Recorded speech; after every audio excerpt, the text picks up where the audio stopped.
Саламатсыздарбы, урматтуу телекөрүүчүлөр. Биз ТВ1 KG'de силерди күтүп жатабыз. Анткени бүгүн жыйынтыкты, күндүн жыйынтыгын чыгармакчыбыз.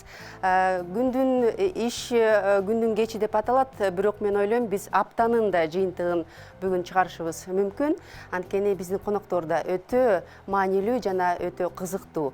Азыр биз кичинекей бир паузага өтөбүз. Ага чейин мен өзүмдү тааныштырып өтсөм, мен атым Кайыргүл Урумканова, мен журналистмин. Бул жерге мен келип, силер менен ушу кечти көңүлдү улантмакчымын. Бизди бир сонун клип күтүп жатат. Гүлзада Рыскулова «Жаз» деп аттуу клиби менен күтүп жатат. Мен ойлойм, кыш болсо да ар дайым биздин жүрөгүбүздө жаз болуп турсун.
Geçtiğin gezekçisi Kayırgül Urumkanova. Урматтуу теле көрүүчүлөр, саламатсыздарбы? Дагы бир жолу силер менен саламдашып коеюн. Биз бүгүн жакшы эфир кылган турабыз, анткени биздин эфирге жаркырап жайнап мен сыйлаган адамдардын бири келип отурат. Садык Шернияз, Жогорку Кеңештин мурдагы депутаты. Бирок мен ойлойм, Садык Шернияздын бул амплуасы андай эмес. Анткени Садык Шернияз кинорежиссер, белгилүү кинорежиссер. Ошондой эле Айтыш фондунун негиздөөчүсү. Саламатсызбы? Саламат. Кош келипсиз. Рахмат. Мен сизди Садык Эсентаевич десем эле урушасыз, антып айтпа. Садык мырза деп эле коем. Садык мырза деп эмне үчүн? Жок, эми аты ушундай да, Эсентаевич деген Эсентаевич деген ушу амплуаны түзүш керек да, саясатчы. Сиз саясатка азыр аттанып атпайсызбы кайрадан? Эсентаевич деген дагы эле баягы бул орусча да. Бул кыргызча отургондо Эсентайдын садыгы деп эле коет. Эгер сизге мен атамды айткыңыз келсе, Эсентайдын садыгы деп эле коюңуз. Садык мырза эле деп эле коеюнчу, анткени мен ушуга да көнүп калдым, анткени сиз менен көп кездешебиз. Башка жумуштар менен да, анан акыркы күндөрү ушу саясатка кайрадан эле сиз айтып атпайсызбы? Мен саясатка аралашкым келбейт деп эле кайра эле өзүңүз эле аралашып каласыз. Эмне үчүн саясатка кайрадан келип алдыңыз? Жакшы эле кетип баратпадыңыз беле? Текебаев өзүңүздүн мандатыңызды тапшырып коюп, анан жакшы калгыла, мен ушу өзүмдүн эле чөйрөмө барып эле иштейин эле, аман болоюн, мындай тынч жашайын эле деп эле кетип калбадыңыз беле? Жок, акыркы убакытта бир кандайдыр бир топ менин оюмча бир күч менен басып алгандай, бир опузалагандай, бир коркуткандай, бир шаардын ичине бүлүкчүргөндөй.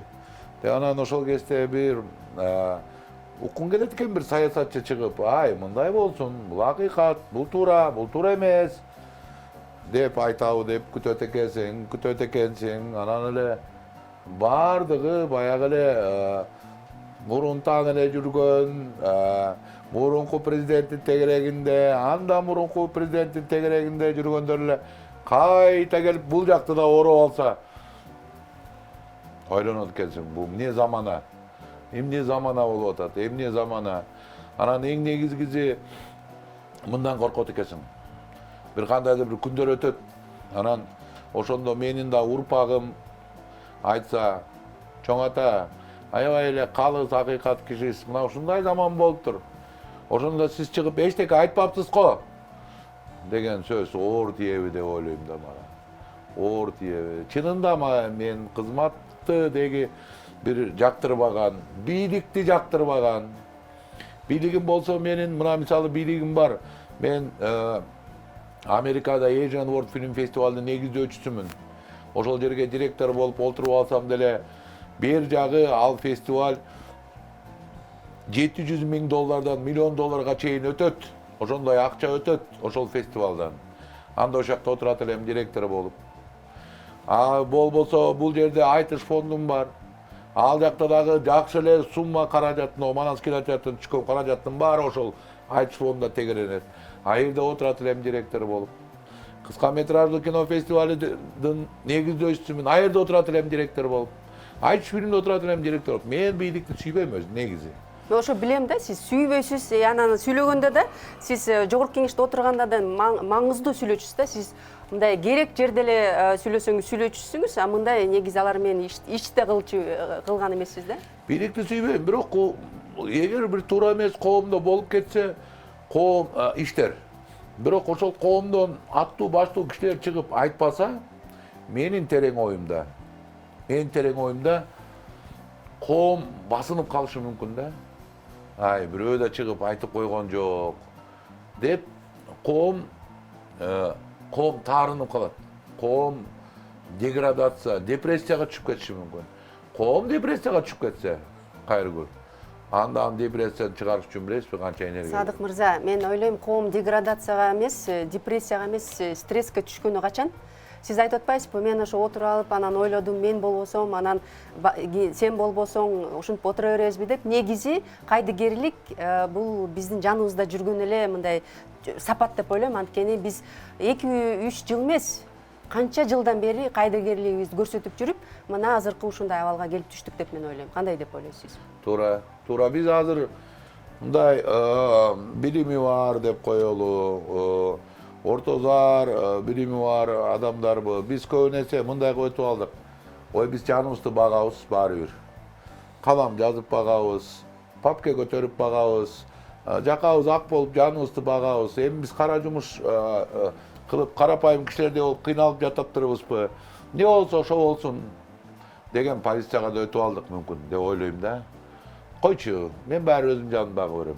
Ким келсе ошо келсин, не десе ошол десин деген. Бирок мага тийишпей эле койсо, мага тийишпей эле койсун, калганын баары эмне кылса ошол кыла берсин деген эле биз ошондой абалга өзүбүз деле жеткирбедикпи ошентип? Баары ошондой абал, бирок мен ойлойм, ошол орто билими бар, ортодор билими бар, кичине авангарттагы адамдар болгону менен мүмкүн биз коркоктук, мүмкүн ошол билими бизге жетпеген, карапайым бирок жүрөгү таза ак адамдар мүмкүн бизден жакшы иштерди кылып жатабы бүгүн. Акыйкаттыгы боюнча, ачыктыгы боюнча. Неге дегенде алар түз айтып атышат. Оюн жок дегенде коркпой.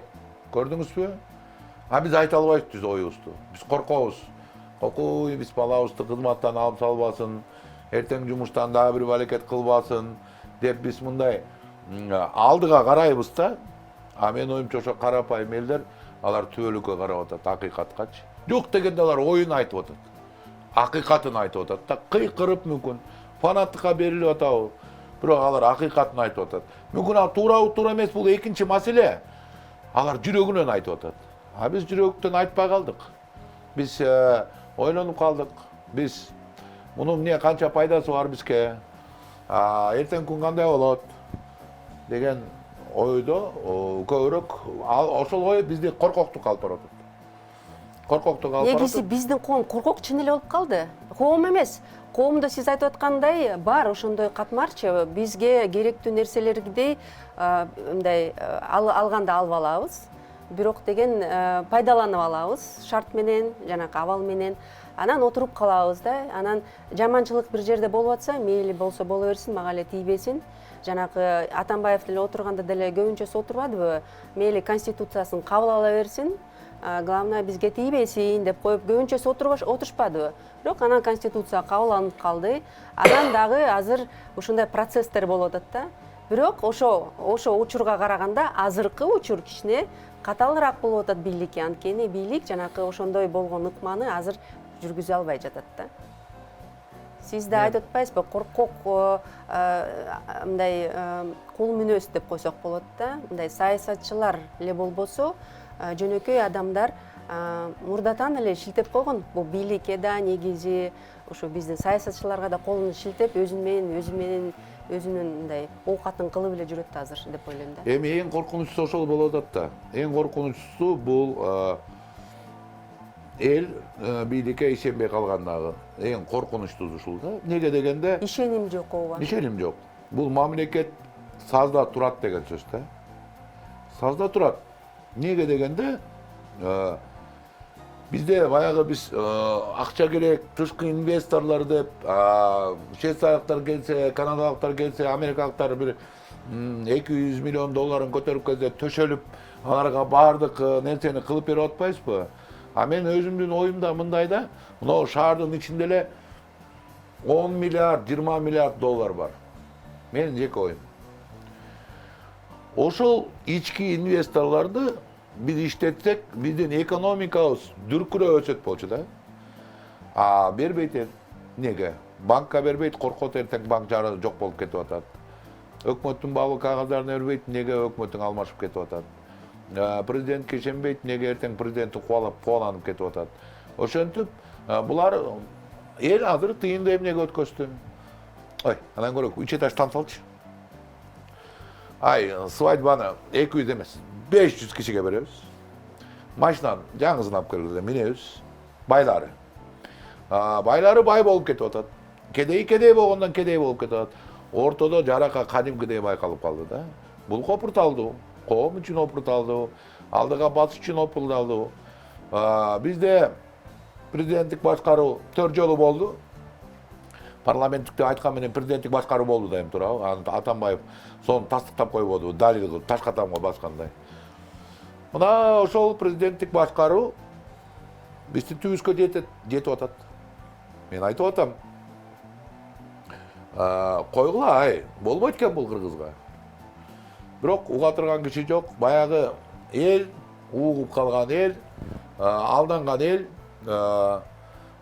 мынау парламентти бокочо кылып көрсөтүп коюп, парламентаризм деген ушул, мына ушундай болот деп коюп, алдаган эл баягы кайта президенттик башкарууга ура деп кетип бара жаткансый.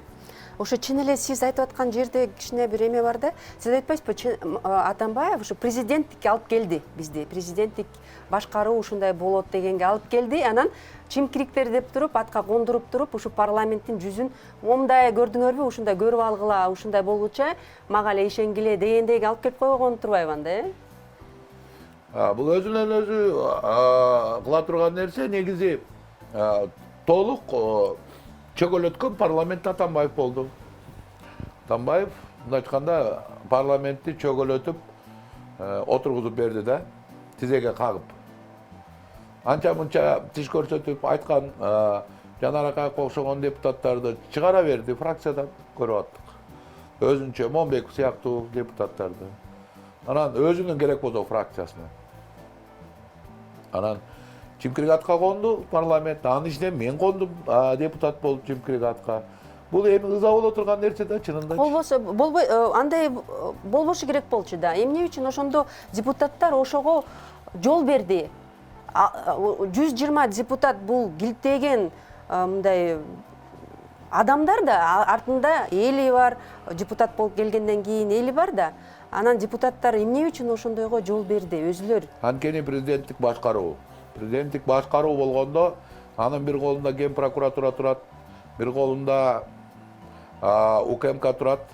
Эсиңизде барбы, Сегизбай келип не кылчу эле? Сегизбаев келип парламентте.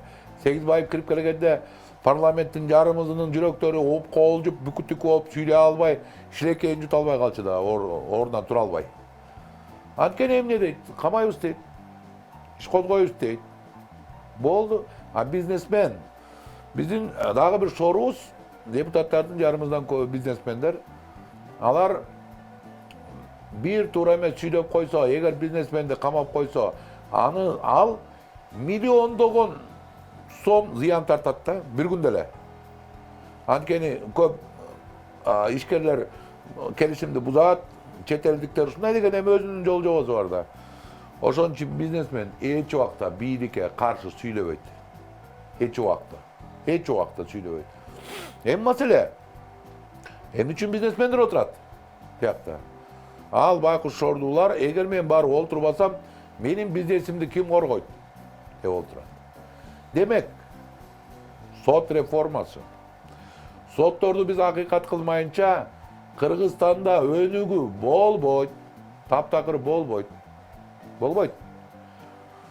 Сот президенттик администрация телефон чалганда аткарып турса, аны баары көрүп чыкты. Ал азапты баары көрдү. Текебаев мына көрдү, Садыр Жапаров анан көрдү, Атамбаев андан көрдү. Атамбаев ойлогон. Мен ушу сотторго кол коюп дайындасам, булар мени коргойт деп. Коргобойт. Жаңы келген бийлик телефон чалат. Жаңы келген бийликти аткарылат. Мына ушундай бизде сот системасы азыр. Негизи ушу сот системасында негизи ушу абалды да колуна алып коюш керек болчу да, өз убагында жогорку кеңеште отурган баары деле бизнесмен эмес да. Бир 20 чактуудай, 30 чактуудай силерге окшогондай атактуу адамдар отурат да ал жерде. Çok biz чыгып айтып аттык да, эмне болду? Биз канчалык атактуу болуп, канчалык телевиз сайрап, демеле чечен болуп, баарына демеле ыйлатып аткан күндө дагы чыгып эле ыйлагандай эле болуп айтып, өзүбүз эле ыйлабасак, калганын баарын кылып аттык, кайрылгыл көрүп аттык. Бирок кнопка көп экен да. Кнопка менен жеңип коет экен да сени. Ким айткан жок? Шыкмаматов айтпай аттыбы? Айтып атты. Никитенко айтпай аттыбы? Айтып атты. Ошол эле Акаев, ошол эле Момбеков, ошол эле Иманалиевтердин айтып атты да. Азыр ошолор эле жаман көрүндүрөт кайта. Көрдүңүзбү? Баягы жексур бийлик качып кеткен.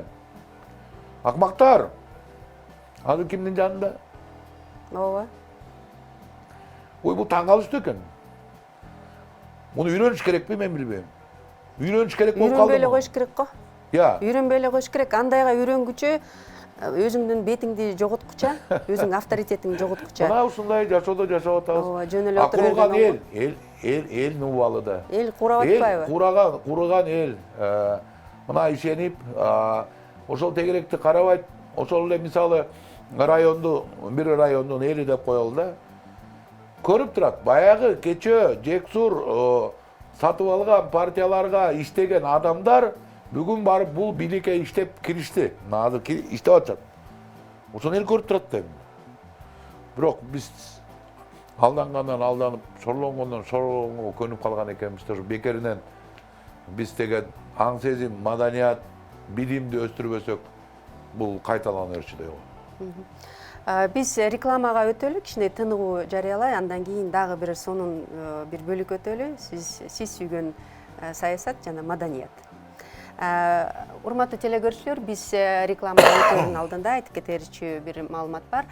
Берүүнүн башкы өнөктөшү Имарат Прогресс курулуш компаниясы. Компания өлкөдөгү 24 жылдык тажрыйбасы бар Имарат Груп курулуш холдингине кирет. Азыр Имарат Прогресс курулуп жаткан Алтын булак Лайф, Гранвилл, Астория үйлөрүнүн баарыбызды жаңы жашоочулары болуш үчүн чакырат. 21 декабрга чейин алмалуу сезон акциясына катышканга жетишиңиз, жаңы батир алып iPhone 12 Pro. Бар экен да iPhone 12 Pro. Бул келиптир да бизге. iPad Pro же алыш керек бу. iPad Pro же MacBook белекке алыңыз. Кайсыл белекти алуу сиз өзүңүз тандайсыз. Ошон үчүн ушул акцияны өткөрбөңүздөр.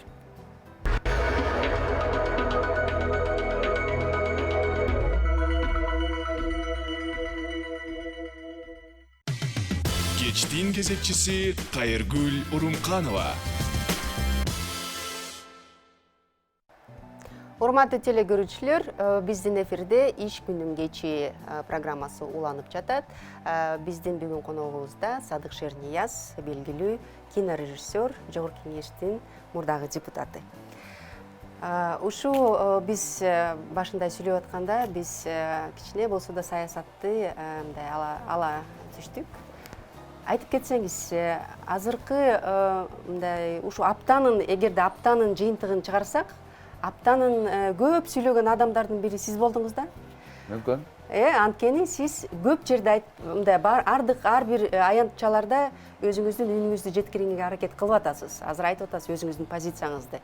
Азыркы болгон эң негизги биздин маселе, ушул аптанын маселеси Конституциялык кеңешменин ишмердүүлүгү болуп атат. Анткени ушул аптада да биз Кыргызстаныбыз да кыргыз эл деген республикага айлана түштү. Анан кайрадан ойлонушту болобу болбойбу деп. Кеңешме азыр дүркүрөтүп иштеп атат да. Көп маселелер азыр каралып атат. Ошол эле кезде орус тил макамы боюнча, ошол эле кезде кандай биз форма менен жашайбыз. Бирок ушу мурунку биздин аткаруучу бийликтин жетекчиси премьер-министр, мурдагы премьер-министр Садыр Жапаров айтты да, жок, азыр анда деген ушундай коомдо ушундай терс таасир кабыл алып аткандан кийин конституциялык реформа болбой эле койсун, мейли талкуулай бергиле, канча убакыт болсо да талкуулай бергиле, биз башкаруу системасын эле гана аныктайлы, референдум гана болсун деп атат. Ушунун баары сизде кандай ой жаратылып атат? Ушу жуманын ичинде сиз ушунун баарын аптада эмне үчүн мен туура популярдуу болуп көп чыгып атканым, анын секрети бирөө эле. Биринчи болуп айт оюңду. Сиз билесизби, көптөгү саясатчылар булар баягы иш ыкмасы мындай болуп калган. Күтүп туралычы, тиги эмне деп айтар экен? Ооба, бар эле ушинтет. Бул эмне дер экен, тиги мен эртең мен чыгам деле, курткамды кийип чыгып, балдар соткам эле тартып коелачы, мен айтып коеюн оюмду деп. Конституция боюнча да оюмду айтып койгом. Ооба, биринчилерден болуп. Биринчи болуп тиги Садыр Жапаровдун билдирүүсүнө дагы өзүмдүн оюмду айтып койгом. Кече күнү орус тили боюнча макамдын оюн айтып койгом. Кечинде ошол сөздү бир күндөн кийин Садыр Жапаров кайталады. Мен ошон үчүн аптанын кишиси болуп атканын себеп дегенде, биринчи айткан кишинин сөзү берилет да, кайсы жерден болбосун. Түшүнүп атасызбы? Эмне үчүн биринчи айтасың? Саясатчылар көп учурда ойлойт, биз саясатчыбыз, биз эми көп нерсени билебиз, биз деген геополитиканы билебиз, экономикалык байланыш, жана биздин чет жерде мындай саясатчы досторубуз. Урматтуу саясатчылар, анын кереги жок. Коркок болбогула. Коркок болбогула. Чыгармачыл киши болгула. Мен силерге айткам, чыгармачыл киши силерге көрбөгөндү көрсөтөт. Көрбөгөндү көрсөтөт. Силер тамаша кылып жүрөсүңөрбү чыгармачылык кишиди? Эгер чыгармачылык киши ал жакалаша албаса, ал кыйкырып митингге чыгып таш ыргыта албаса, силер ойлойсуңарбы? Чыгармачылык киши коркок олтурат. Өпкөңөрдү үзөт, урматтуу саясатчылар, чыгармачылык кишилер. Садык Шернияз өпкөңөрдү үзөт деп эле айтпайсызбы? Жок, чыгармачылык кишилер. Анткени жакында чыгармачылык кишилер колдойт деп атат мени. Ошондо көрөт саясатчылар. Чыгармачылык кишилер кандай иштер? Интеллигенция. Интеллигенция кандай иштер? Чыгармачылык кишилер деген алар дайым авангард. Алар ойлоп табуучулар, алар жаратмандар. Алар бул саясатчыларга бул жолу тамашаны көрсөтөт. Анткени ушул кезге чейин сыйлабай келди чыгармачылык кишилерди. Ушул кезге чейин интеллигенцияны басып, ныгырып, булар эмнени билмегеле деп дайыма чыгарып. Муну айтып аттык бардык жерден. Ойлонгула, ойгонгула. Болбойт мындай. Ой, силер саясатчыны эгер минтип ойнотуп, анан минтип, жанагы бири-бириңерди жолдон сатып кетип, ошону оюнга машырлансаңар, чыгармачылык кишилер аны оюнду көрсөтөт силерге. Эгер саясатка барса. Ошон үчүн мына акыркы убакта бир аптадан бери саясатчылар менин эле сөзүмдү кайталап атат. Эртең менен мен айтып атам анын барын. Эртең менен саат 9-да айтып атам. Кечке чейин Кудай кааласа саат 9-га чейин барып менин сөзүмдү кайталап атат. Эмне үчүн? Анткени алар айта албайт. Алардын башы жетпейт. Алар чыгып отуруп жана тарыхын карайт, тигини карайт, муну карайт. Консультацияны чакырат, консультация саат 11-де келет. Анан аны көтөрүп чыгат. Анан сөзүн жаттайт отуруп. Анткени түз чыга албайт алар. Алар мез жетпейт алардын түз чыгып эле чүйлөп койгон, түшүнүп атасызбы? Алар деген баарын жазып алып, анан терминдерин карап чыгып, бул саясий туура терминби, туура эмеспи, анын котормосу кандай тиги. Биз түз согобуз. Биз импровизатор болобуз. Чыгармачыл адамдар деген акыл көрөнгөзү толуп чөйчөгү. Аны тилине чыккан чечен, таамай, сонун, курт сөз менен чукуган айткандай кишилер. Анык саясатчы, чыгармачы кишилер болот. Уинстон Черчилль эми үчүн мыкты саясатчы болгон. Себеп дегенде анын эң биринчи таланты жазуучу болгон. Ошол жазуучулук өнөрдөн ал Нобель сыйлыгын алып отуруп. Көрдүңүзбү? Анан эгерде булар ойлосо, биз маданиятты жөн эле коюп коелу, экономиканы айта берели, анан могундай башка нерсени айта берели, маданиятчылар окатын кылсынчы. Жок, терең жаңылышасыңар. Ушулап да көрсөтүп атат силердин жаңылганыңарды. Ар бир сөзүңөргө, ар бир кыймыл аракетиңерге биз өзүбүздүн татыктуу баанын беребиз. Болгондо дагы кандан бектен коркпогон. Мындай айтканда, орустар айтат, не в бровь, а в глаз дейт да мындай нерсеничи. Ошон үчүн популярдуу сиз айткандай. Болбосо менин каражатым жок. Кайыргүл. Сиз ошондой чын эле ойду калтырасыз. Анткени сиз мандатыңызды тапшырган эле бир сааттын ичинде эле чечип койгондой эле ой келтирет. Анткени сиз бат эле мына БШК айтпадыбы, бизде мандат жок, Текебаевка мандат бере албайбыз десе эле, сиз бир сааттын ичинде эле туруп алып эле видеокамераны коюп эле мен деген мандатымды тапшырам азыр деп эле, анан эртеси барып эле мандатыңызды тапшырып эле анан карап турсаң эле бир күн эле чыгып калдыңыз. Мен эмеге президенттикке аттанып атам деп мен оозум ачылып калды. Кантип Садык Шернияз аттанып калды деп. Бат чечимди кабыл алыш керек. Негизи жигит өзү шар жүрөт. Эмне ойлонуп, мен ойлонгонду да көп жактыра бербейм. Ар бир сиз билесизби, мен буюмдарымды сатып атканда, машинам же тамды сатсам, мен оозуман чыга электе сатылып кетет ал буюмумчу. Эмне дегенде баары билет. Мен айтам, баасы канча экен? 10% чүрүп койгулачы. Баары билет. Сакем сатып атса, машинасын тиги бунусун. Ал 10% арзаңлат. Ойлонбой барып алат. Мен досторум болобу, индилерим болобу, башка болобу, Шаар болгонго үйрөнүш керек. Шаардык гана экономиканы жылдырат. Сиз билесизби, Ли Куан Юдан могу Сингапурду көтөргөн, премьер-министрден. Мындай суроо узатканда ага. Кытайдын экономикасы жакында Американын экономикасын басып өтөбү деген суроо узат. Деде Ли Куан Ю айткан жок. Эмнеге? Деген суроо. Канча да Кытай 1,5 миллиард эли бар. Amerika ozo 300 milyonga жетпеген eli var. Анткени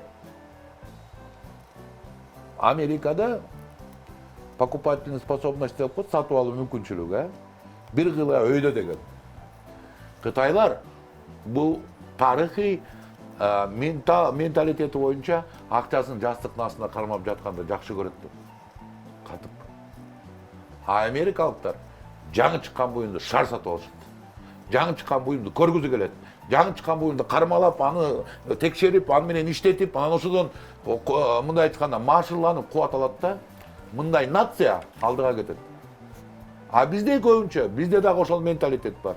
Бир жакшы ишти айтсаң, же бир неметсең, бизде ойлонуп көрөлүчү. Эртеңкиге чейин ойлонолучу, 3 күн ойлонолучу, көп нерсе ушинтип айтабыз да. Бүт ушинтип айтат. Көп нерсе Мен ушинтип айтайынбы айтабыз. дагы бир сиз айтып аткан нерсени улантайынбы? Көп саясатчылар азыр ушу байланышты, коом менен байланышты жоготуп алды. Азыр сыйпалап таппай атат да, мындай азыркы абалда деле алар билбей атат, ушу абалга кантип мен деле ушундай шар эле кирип кетсем, анан мен деле баягындай болуп эле каякта баягы менин рейтингим кана деп эле азыр ойлонуп отурушат да. Кайсы кайтты кармай койсом деп эле отурушат да. Кайыргүл баарына кызыгы ошол тимеде укмуш саясатчылар, укмуш мен саясатчымын дегендер бүгүн менин рейтингим жанында бозала болуп чаңда калышты. Чаңда. Кызыгы, эмнеге? Антип ойлонот алар, айтайынбы? Анткени алар өзлөрүнө өзү ишенбейт. Жүрөк менен сүйлөш керек. Сиздин жүрөгүңүз эч убакта алдабайт. Кайыргүл, эч убакта алдабайт. Эмне деп жооп берерди билбесең, оюңдагыны айт деп айткан акылмандар, бекер айткан эмес. Анткени жүрөк эч убакта алдабайт. Көп нерсеге көп ойлону бергенде миң бул сени акылдуу кыла баштайт да. Бизде мынтип айтат эмеспи? Акылдуу адам депчи. Акылдуу адам болуш оңой. Эстүү адам болуш кыйын. Акылды берет Кудай. Мисалы китепти пачкалап окуй бере турган болсоң, сен баардык дүйнөдөгү эң мыкты акылмандардын ою сенин мээңде болот. Бирок Марк Твен туура айткан. Эрудиция бул акылдуу китептерден сенин көңдөй башыңа кагылган чаң деген. Орусча айтканда, эрудиция это вытряхнутая пыль из умных книг в пустой череп твой депчи. Көрдүңүзбү? Көп бар элдерчи. Акылдуу тиги мына карасаң Аристотельден, Сократтан, Гетеден, Рузвельт, Черчилль, Линкольн, Цезардан сизге мисал келтирет сөзүнөнчү. Аны эмне кыласың мисал келтирип? Ал сөздөрдүн баарын кечеүнкү Калыгул, Калмырза, Токтогул, Эшмамбет айтып өткөн. Мына конституция экеле сөздөн турат. Туугандуу бийде ыйман жок. Бул конституциянын бир бөлүгү конституциянын. Мындай ойлоп көрсөңүзчү, бир бөлүгү толук. Мамлекеттик түзүлүш жөнүндө толук бөлүгү экеле сөзгө батырган кыргыз. Туугандуу бийде ыйман жок деп. Көрдүңүзбү? Жок, биз далбастап, батыштан, чыгыштан, кайсы жактан издеп чогултуп жүрөбүз да жанагы. Кыргыздын өзүнүн жолу бар, өсө турган. Эң улуу ыйык кыргыздын үчүн Кудай урат акыркы беристе. Биз деген аксакалдарды таптакыр унутуп койдук. Аксакалдардын жолун улаганды унутуп койдук. Биз аксакалдарды акшакал деп шылдыңдадык. Аларды дүжүр кылдык. Биз ошентип, бизди Кудай уруп атат бүгүнкү күндө. Ошон үчүн кыргызды Кудай уруп атат. Ошон үчүн кыргыз өспөй турат. Эгерде аксакалдар болгондо мындай нерсеге жетишмек эмес. Жыл сайын. Көрдүңүзбү? Биз деген улуудан келген салтыбызды, баскан жолубузду, кары келсе сыйла деген атабыз чыдап кеткен, ата-бабалар ушул макалды бизге турабы я? Карынын сөзүн капка сал деп. Биз таптакыр унуттук. Да бизди Кудай урду. Айтышта эсиңерде барбы? Биз эстебес Ашыралы Тууганбай атабызды колубузга көтөрүп, акындар этегине тооп кылып алып жүрдү. Ошон үчүн айтыш өстү. Кинодо дагы булардын буттарын биз калтырып Манас кинотеатрынын астында колубуз менен коюп буттарын, тамгаларын калтырып жүрдүк. Кинематография өстү. Салттан качып жаңы мыйзамды табайын деп атабыз. Бул бизге илешпеген жолдор. Аксакалдык институтты жок кылып атабыз биз. Бул туура эмес. Аксакал кайрылыш керек Кыргызга. Кыргызга биз аны кайрыганда гана, бирок дужур аксакалдарда эмес. Алар деген көрүп калышкан. Акаевди, Бакиевди, Атамбаевди мактап. Жок. Өзүнүн системасы менен ырас кайрый алсак, алар биздин коомдо өзлөрүнүн ордун ээлесе, ошондо Кыргызстан өсөт. Мисалы, биз бөлөбүз да, мына экономиканычы, түзүлүштү. Мына мисалы биз базар экономикасы менен мындай айтканда капитализмге бара жаткан учурубуз да, туурабы? Орто жолдобуз. Ага да жете элекпиз. Америка бул таптаза капитализмдин өлкөсү, туурабы? Бирок бүгүнкү өсүш каякта болуп атат? Бүгүнкү өсүш мынакей түштүк Азиянын өлкөлөрүн карасаңар, Корея, ошол эле башка Тайвань тиги бул. Алар деген таптакыр пост-индустриализм деген чекке чыкты да. Алар эч убакта өзлөрүнүн руханий дүйнөсүн жоготкон жок. Жоготкон жок руханий дүйнөсүн. Руханий дүйнөсү менен ширелишип, алар деген капитализмдин да өйдөгү чекке чыкты. Кайрыгүл. Руханий багыт эң бийик нерсе. Биз экономика, анан башка нерсе деп кубалана берип туруп, руханий дүйнөбүздү тебелеп атабыз. Мына бир жолу ушул Аксакалдар институтун жокко чыгарып, аксакал көздөк мынтип калдык. Az жаштар мынтип калды. Sen чал, жөн эле отурбайсың дейт. Күлкүлүү нерсе мага да жазат.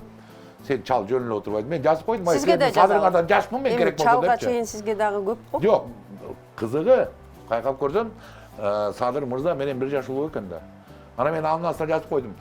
Мен Садырдан жашмын керек болсо, жаштар келсин деп кыйкырып койдум астына жазыпчы. Кеп ада эмес.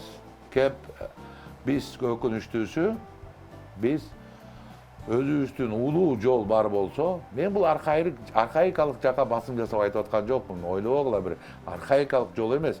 Бирок ошонун жакшы салттарын бүгүнкү турмуштун прогресстик жолуна синтездешип алып кетсек, мен ар бир жумушумда, бул айтыш болобу, кинематография болобу, башка болобу, фестивалдар болобу, ошол жолду көрсөтүп келгем жыйынтыкты, жакшы жыйынтыкты, эл суктана турган жыйынтыкты, кошуна мамлекеттер турган жыйынтыкты суктана турган. Ошого бара алабыз. А эгер биз жөн эле ээрчий берсек, ар бир идеологияны, анан бүгүнкү баскан кадамыбызды унутуп калып, кайта артка басып, кайта капталга басып атпайбызбы бүгүнчү? Андай болсо, эл чайпалат, эл билбейт, элдин деми өчөт. Элди ыраттуу, бир багыттуу нерсеге алып жөнөш керек. Жакшы, баарын эсептеп алып. Чалды койду жол менен эмес да. Рахмат. Тарт дом аттуу сүрөтчүлөр жана digital арт дизайнерлерди үчүн платформа жөнүндө сюжет биздин кабарчыларыбыз даярдаптыр. Ошону көрүп, анан кичине биз да тыныгып алалы, анан уланталы.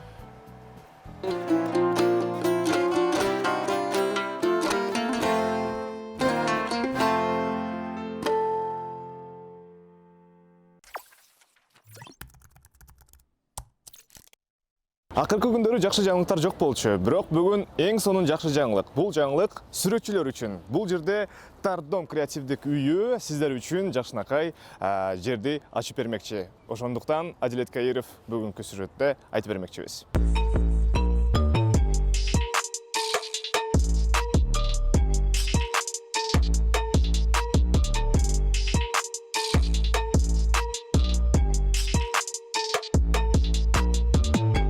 Так как мы занимаемся развитием творчества, Биз көркөм чыгармачылык менен алек болгондуктан, биз бул жерге көптөгөн өзүбүздүн жаш сүрөтчүлөрдү чакырып, өзлөрүнүн өнөрүн көрсөтүп, өөрчүтүү үчүн аларга ушундай платформа ачып бердик. Бул бизге келген жаш сүрөтчүлөрдүн иштери. Бул наклейкаларды аябай таланттуу балдар жасашкан. Карасаңар, абдан кооз жана ар бири ар башка, абдан таланттуу балдар. Ушундай таланттар жөн эле өчүп калбасын деп, биз колубуздан келген жардамды берип жатабыз. Бул үйгө келип сүрөтчүлөр өнөрүн өөрчүтүп жана ошондой эле өзлөрүнүн иштерин элге көрсөтүп сатууга дагы чыгарса болот. у нас еще будет. Бизге келген жаш сүрөтчүлөрдүн заявкалары аябай көп болгондуктан, биз 2 точка ачабыз. Эки үйгө тең ушундай стеллаждарды коюп, выставка кылып турабыз. Ар бир илинип турган сүрөттө жаш балдардын аттары жазылуу болот. Жана бул сүрөттөрүн сатыкка чыгарышат. Авторство. Бул жер Тартдом креативдик үйүнүн биринчи этажы. Бул жерде жакшынакай жаш сүрөтчүлөр келип, сүрөттөрүн тартып бүткөндөн кийин бул жерге келип жакшынакай тамактарын ичип, эс алса болот.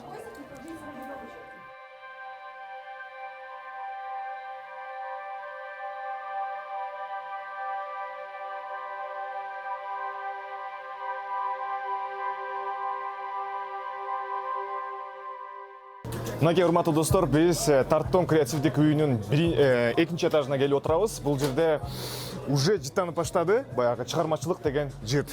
Андыктан келип, ичине кирип көрөлүк. Кандай дейсиздер? Саламатсыздарбы?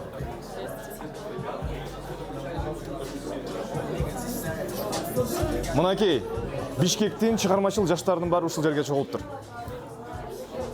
Привет, ребят! Привет! Давайте пошумим! I got broads in Atlanta, just to lean the family. Credit cards in the scammers, hitting the licks in the van. Legacies, family. Существует для вот этого, чтобы про вас знали.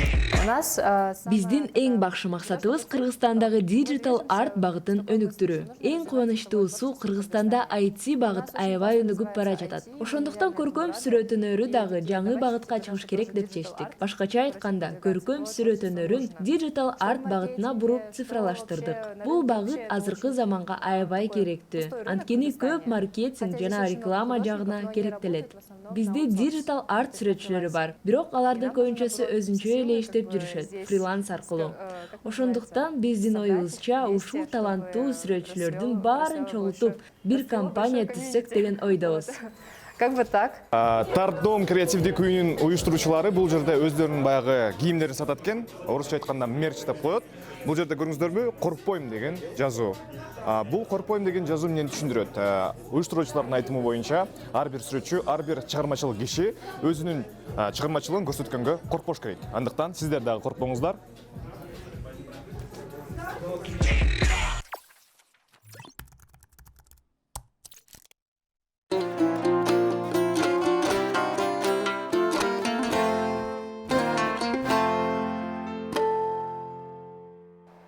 Урматтуу телегөрүүчүлөр, иш күндүн кечи программасы уланууда. Азыр биз сюжет көргөндөй коркпойм деген уран менен жаштар чыгаттыр. Сиз да коркпой турбайсызбы? Көрдүңүзбү? Сизге ылайыктуу сюжетти жасай билдик. Биз бир саат. Мага жакты. Жактыбы? Мага жакты. Сиз маданият жөнүндө сүйлөйбүз деп атпайсызбы? Ошо маданиятчыларга кайрылат элем да. Биз маданияттын ишмерлери баары бир кандай болгон күндө дагы бул коомдун авангарды, интеллигенциянын бир бөлүгү. Чынында эле биздин оюбуз өтө маанилүү. Элге, журтка ачык айтып чыгып, эгерде ушул кезге чейин мен бир көргөн жокмун, бир адамдын ушул маданият чөйрөсүн баалап, маданият чөйрөсүн сүйүлөп, маданият чөйрөсүн көтөрөм деген бир башчы көрбөдүм. Ömürü görmedim, ben özüm görmedim de, şunday götörölü деп aytkanча. Anda emniye bizden uşunçalık barkыбыз çok bu. Emniye bizden uşunçalık bağımız çok bu. Biz Kudayga neden yazdık? Mındayça aytkandaçı. Eğer seni siylabasa, anda sen ana emni için siylaşın gerek. Şu soruğa cevap veriş gerek har biri. Eğer sen koomdun avangardı bolsoň, anda sen sözüň ötümdü, anda ошол оюңду айтышың керек. Анда элди артыңан ертишиң керек. Анда сен коркпошуң керек. Бул балдар бүгүнкү трендти жакшы кармаптыр. Коркпойм деген. Мага жакты. Коркпойлу. Себеп дегенде үнүбүздү чыгаргандан коркпойлу, калыстыкты айткандан коркпойлу, акыйкатты айткандан коркпойлу. Себеп дегенде ушул вазифаны маданияттын чөйрөсүнө жүктөгөн. Менин оюмча. Негизи ушу маданият адамдар, сиз айтпайсыз, чыгармачыл адамдар өзгөчө болот деп. Чыгармачыл адамдар өзгөчө болгону менен, маданиятыбыз болгону менен Кыргызстанда коом маданиятын жоготуп атат. Биз азыр сиз жана айтып кеткендей, биз ишеним жоготуп атабыз бардыгыбыз. Коом мындай бизде бул мамлекеттик институттарга ишеним жоготкону качан? Азыр коом ишеним өзүнө да жоготуп атат. Ар бир киши эртең менен туруп билбейт, эмне болот, кандай болот. Мен деле билбейм.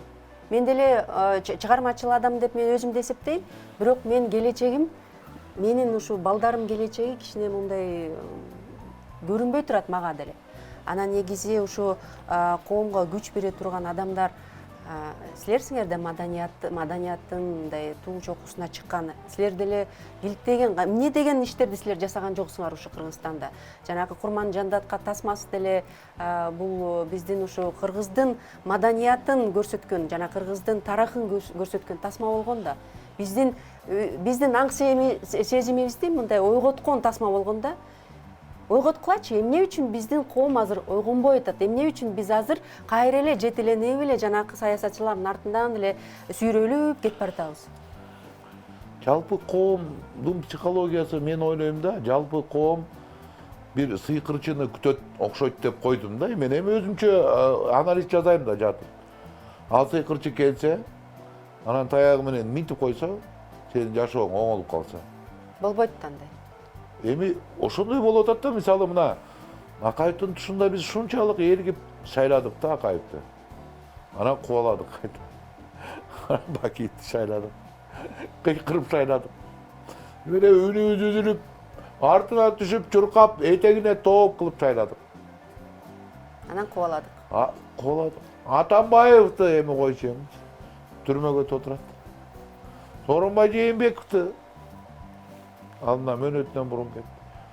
Биз ушул нерсени психологиялык терең изилдөө, мына мамлекеттин дагы мүчүлүштүгү көп өнүккөн мамлекеттерде ушундай психологиялык аспекттерди өзүнчө терең изилдейт да. Мына синдром Дауна же болбосо лесбия акаямы деген терминдерди айтканда эле түшүнөт да. Ошол сыяктуу бул дагы эгер билимге, илимге көбүрөөк тыйын берилсе, ушул психологияны терең изилдеп, анан элге алып чыгып түшүндүрөт эле да. Ондай бул психология ушундай, мындай болбош керек депчи. Биз ошондой стратегиялык багыттарга эч кандай каражат которбостон эле шайлоодон шайлоого эле жашап келе жатабыз. Мына эми азыр могу бүтсө, парламенттик шайлоо башталат. Эл дагы ура менен кетебиз. Кечээ эле эл мындай айтканда билимдик менен мекеним Кыргызстанды ура деп келди эле. Бул жолу мен ишенем, терең ишенем. Башка партияны уралап алып жөнөйбүз. Бирок бийликтин. Эмне бул? Эмне үчүн ушу маданиятыбызданбы, же эмнеден бул, эмнеден болуп атат? Эмне үчүн биздин адам жетеленип атат? Авангардык коом болгондуктан өзүнүн жоопкерчилигин тартыш керек. Мен дагы ушул ат жарышка чыкканда аябай ойлондум деп атпаймынбы? Мага деле жетиштүү экен Кайрыгүл. Атактанкым бар, гаишниктер аныстагы салам алейкум деп учураштырып кетет. Таза болбосо бир диским кармата коем Курман Жандатканын туурабы. Кай жерге барсаң сыйың бар, кай жерге барсаң баркың бар. Бардыгы жетиштүү, тыйынтыпыр деле жетиштүү, бирок мындай болбойт да деген суроо келгенде такалып калат экенсиң да. Ошонун үчүн дагы мындай чыгып, үнүмдү чыгып айтып атканым дагым да. Ошентип тиги өзүңдүн жашооңо корстон болуп отура берсең, коомду ойлоно турган эч ким калбай калат. Анда эч ким калбай калат. Анда эл, карысы жок эл, улугу жок эл, акылманы жок эл, данышманы жок эл кор болот түбү кор болот. Ошондуктан чыгып туруш керек.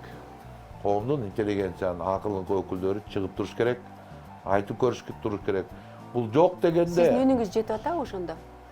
Кандай дейсиз? Жетпейт деп айтпайм. Мисалы биздин жанагы жеткени тарап атканы рас, анткени биздин жанагы жаман эле сиздерге окшогон эми бизде камералар жок. Биз жанагы эле жаман телефондон тартып койгонубуздун кээде көрүүчүсү 40 миңге жетип атат. Демек угуп атат деп ойлойм. Демек керек. Демек ошого рахмат. Демек керек. Сиз айтып аткан позицияңыз, айтып аткан сөзүңүз. Ошол дем керек, элге дем берип туруш керек. Сизге чоң ыраазычылык билдирем. Биздин студияга келип, өзүңүздүн оюңузду, ушу азыркы болуп аткан абалга болобу, негизи ушу өзүңүздүн оюңузду биз менен бөлүшкөнүңүз үчүн биз сиз менен коштошобуз. Урматтуу телекөрүүчүлөр, биз менен студияда Садык Шернияз, Жогорку Кеңештин мурдагы депутаты, белгилүү кинорежиссер, Айтыш фондунун негиздөөчүсү болду. Саламатта болуңуз. Биз рекламага азыр узайбыз. Берүүнүн башкы өнөктөшү Имарат Прогресс курулуш компаниясы. Мындан тышкары дагы биздин рекламабызды көрүп коюңуздар, анан ушул жерге кайра кайтыңыздар.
Иштин кезекчиси Кайыргүл Урумканова.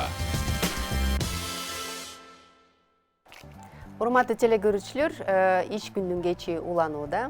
Биз дагы бир жолу чыгармачыл адам менен кезиккени турабыз. Кубанычтам сизди көргөнүңүзгө Ибадылла Аджыбаев, режиссер, документалист. Саламатсызбы. Азыр биз кичине сүйлөшүп жатып, мындай бир тыянак келдим да, мындай таланттуу адам менин жаныма азыр келип отуруптур да, Садык Шернияз азыр бизге дем берип кетти эле. Сиз да ошону улантып атасыз да, анткени негизи өзүңүз врач, акушер, гинеколог экенсиз. Ошол эле кезде гезитти да ачып ийиптирсиз да, гезитти да жетектепчисиз. Кандай деп айтасыз? Будь здоров. Будь здоров.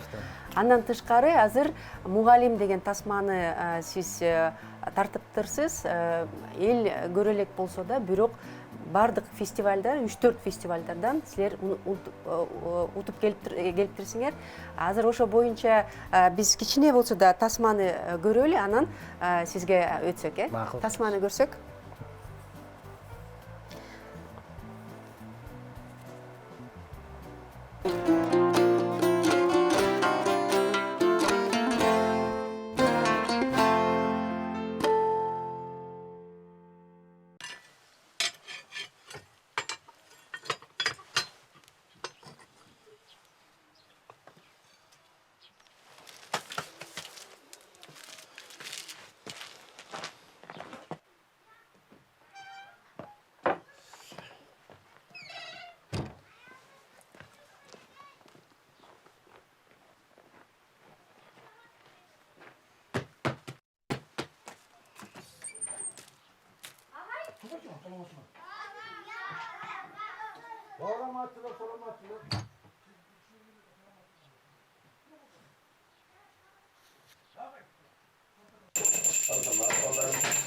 Yine oldu oradan.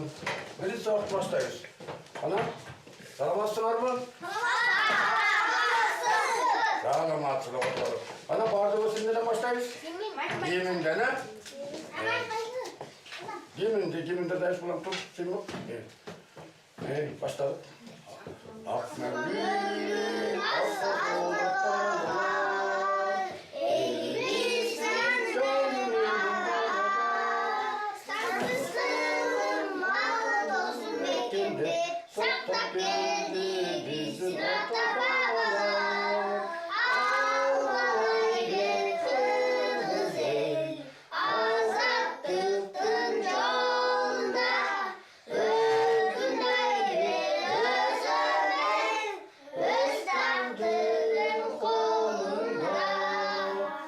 Birinci klastan.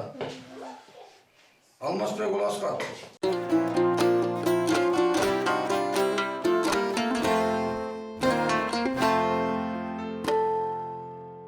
Биз азыр кичине болсо да мындай үзүндүүнү көрдүк, бирок мен тасманы башынан аягына чейин көрүп чыктым.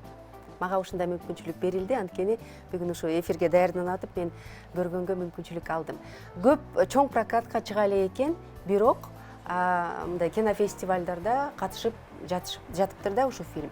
Мен көрүп атканда мындай карап отурдум да, бул киши эмне кылып атат депчи, бир киши отуруп алып, бир оокатын жасап атыптыр, мешин оңдоп атыптыр, анан мындай оокат жөндөп эле деп ойлогом да, бирок ортосуна келгенде ичим аябай жылып кетти да. Бунун баары, оокаттын баарын бир киши Жумгал районунда жашаган Стаханов деген фамилиясы бар бир адам окуучулар үчүн жасап атыптыр. Билим берейин деп. Ошон үчүн мугалим деп аталат экен да, сиздин тасмаңызчы. Мен эң биринчи мугалим деп укканда мен ойлогом, бул жанакы Чыңгыз Айтматовдун мугалим деген чыгармасынан эле бир эме болуш керек депчи, мындай тасма курулган окшойт депчи, жанагы дүйшөн деп эле ойлогом да, бирок көргөндө мен кичине башкачараак мындай сезим келди, анткени бул азыркы болуп аткан учур да. Азыркы болуп аткан учур, ушундай болгон мектептер, жакыр мектептер көп. Жакыр болгон убакытта деле ушундай адамдар чыгып атат да, ошондой Стаханов агайлар чыгып, балдарыбызды мындай алыскы райондордо окутканга мүмкүнчүлүк түзүп атыптыр, өзү түзүп атыптыр. Ошо боюнча айтып кетсеңиз, кандайча сизге ушундай идея келди? Биринчиден бул мен Өзүмдү айтып кетсем, биринчи Темир Бирназаров деген белгилүү режиссер, ошонун мектебинде окугамын. 1 жыл эмес 2 жыл окудум. Анан ошондо бир дипломный работа жазып жүрүп, тартып жүрүп, бир Фелишер деген бир фильм тарткан элем ошол жактан. Ошол Жумгалдан ал дагы. Ошол аралап жүрүп, ошол жерде Фелишер ушу мектепке келип калат. Келип калып балдарды мындай тейлеп жатканда карасам, ушунчалык бир агайды көрдүм. Такыр башкача да, жан дүйнөсү башкача агай, сүйлөшүп көрдүм. Анан чындыгында эле ошол агайга мен сизди аябай сиз жөнүндө тарткым келип жатат десем, ал мындайча айтканда Совет доорунун тарбиясын алган киши да. Сен эмне биздин айылдын свети жоктугун ушундай начар эмени көрсөтөйүн деп жатасыңбы дейт. Мен айттым, жок, андай эмес. Андай эмес дедим. Тескерисинче мен сиздин патриоттуулугуңузду, тескерисинче мен сиздин ушу элге, жерге, мекенге болгон сүйүүңүздү берейин деп жатам дедим. Ал көнбөй койду. Анан телефонун алмашып кеттик, алып кеттим. Бир 3 ай 4 айдан кийин чалсам да унчукпайт. Анан 5-6 айдан кийин анан чалсам, анан макул кел, макул деп анан ынанды да тартканга. Анан мен ал деле ойлонсо керек. Ойлонсо керек. Себеби мен ага туура түшүндүрдүм. Себеби биздин кээ бир жарандарыбыз такыр башкача ойлойт экен да, ушундай фильмди тарсаң эле айтат экен, бир болбогондой начарды көрсөтүп эле эме кыласыңар депчи. Алар түшүнүшпөйт. Чыныгы адамдын жүрөгүндөгү жылуулукту, чыныгы адамдын мекенге болгон сүйүүнү берейин дегенде алар түшүнүшпөйт. Жок, Сиз бизге түшүндүрүп бериңизчи ошо маңызды. Сиз ошо ынандырдыңыз да. Анан ошо бизди да ынандырып бериңизчи. Эмне үчүн ошо идеяны алдыңыз? Мен эмне үчүн алганын себеби бул азыр баарыбызга эле белгилүү. Орусча айтканда отток деп коет, миграция. Бизде миграция күч алып, канча жылдан бери баардыгы ата-энелер ушу жумушту күч кубаты бар ата-энелер үй бүлөнү багыш керек да. Казакстанга, Россияга жана башка чет мамлекеттерге кетип калып жатпайбы? Балдарын калтырып кетип жатпайбы? Туурабы? Чоң ата, чоң апалардын колунда, кээ бирлери интернатта, кээ бирлери билбейм кайсы жакта. Ошолорго билимди берип, ошолорду тарбиялайын деп, ушул агайдын чыныгы мээримдүүлүгүн, ушунчалык патриоттуулугун карап туруп, анан ошол жөнүндө тарткым келди да. Анан өзү менен сүйлөшүп кетсем, өзү жөнүндө кыскача айтсам тарыхыны. Өзү университетти кызыл диплом менен бүткөн. Азыркы агай ушул агай кызыл диплом менен бүткөн. Анан Арабаев университетинде мугалим болуп иштеп жүргөн. Мугалим болуп иштеп жүрүп, анан бир күн ошол өзүнүн бул азыркы өзүнүн айылында, ошол айылда эме свети жок айыл, свет такыр жок. Баягы эме менен отурат, генератор менен токко кылтырып, ал деле убакыт сааты менен гана берилет да. А бирок телефон бар, вышка бар, свет иштегенде иштейт. Ошол айылда балдар 1-класстан 4-класска чейинки балдар эми кошуна айылга барып окуш үчүн кышында тоскоолдукта бар, катаал, коркунуч бар, алыска барып келе албайт. Ошону ойлоп, ошолордун тагдырын, ошолордун келечегин ойлоп, ушул менин баатырым, менин каарманым мектепти, университетти дагы таштап, анан үй бүлөсү бар, үй бүлөсү шаарда, Бишкекте да. Анан жолдошуна, балдарына, мен ошол балдарга барайын десе, баары каршы болушат. Баары каршы болушат. Анан бул ушунчалык чечкиндүү киши экен. Жок, алардын тагдырын ким ойлойт, мен ойлобосом. Менин туугандарым, менин ошол жердеги айылым, келечектеги муундун балдары, жаштар өсүп келатат. Ошолорго туура тарбия берип, билим беришим керек деп, анан жөнөйт. Аялы калат. Бул болгон учур. Азыр бул реалдуу учур, э? Реалдуу айтып жатам мен, реалдуу. Анан аялыны калтырат дагы өзү кетет. Өзү кетип бир 5-6 ай иштеп калат ошол жердечи. 5-6 ай иштеп жүргөндөн кийин анан ошол жерде анан аялы анан мектеп ачат. Мектеп өзүнүн үйүнү 2 бөлмөлүү мектепти. Өзүнүн үйүн мектеп кылат. Мектеп кылат. Бери жакта турбайбы Временка жалгыз эле өзү чыкпадыбы ошол жерден. Ал жерде өзү жашайт. Өзү бир эле комната үйдө жашайт. Ким менен жашайт билесизби? Мышыгы бар, улагы бар. Ошолор менен чогуу ойноп, чогуу жашайт. Өзгөчө киши го. Өзгөчө киши. Азыр эле көрдүңүз, ошол жерден сиз мурда көрдүм деп жатпайсызбы? Ошол жерде и качегар, и кароолчу, и мугалим баары. Мен ошону ойлойм да, өзүнүн үйүн мешин жасап аткан сыйт да. Эң башында ушундай башталат да, мешин жасап, аябай мындай от жагып, анан жылытып, комнаталарды жылытып атканда, анан өзүнүн оокатын жасап аткан го деп мен ойлоп кетсем, карасам, ошо кичинекей балдар үшүп кетпесин деп, ошо комнаталарды жылытып аттыр да, анан кичинекей балдар келип, жанагы биз көрбөдүкпү, гимн ырдашып, анан кадимкидей сабак өтүп атат да. Ошол агай времянканан мектепке бар болгону 10 метр чыкпаса керек, көрдүңүз го?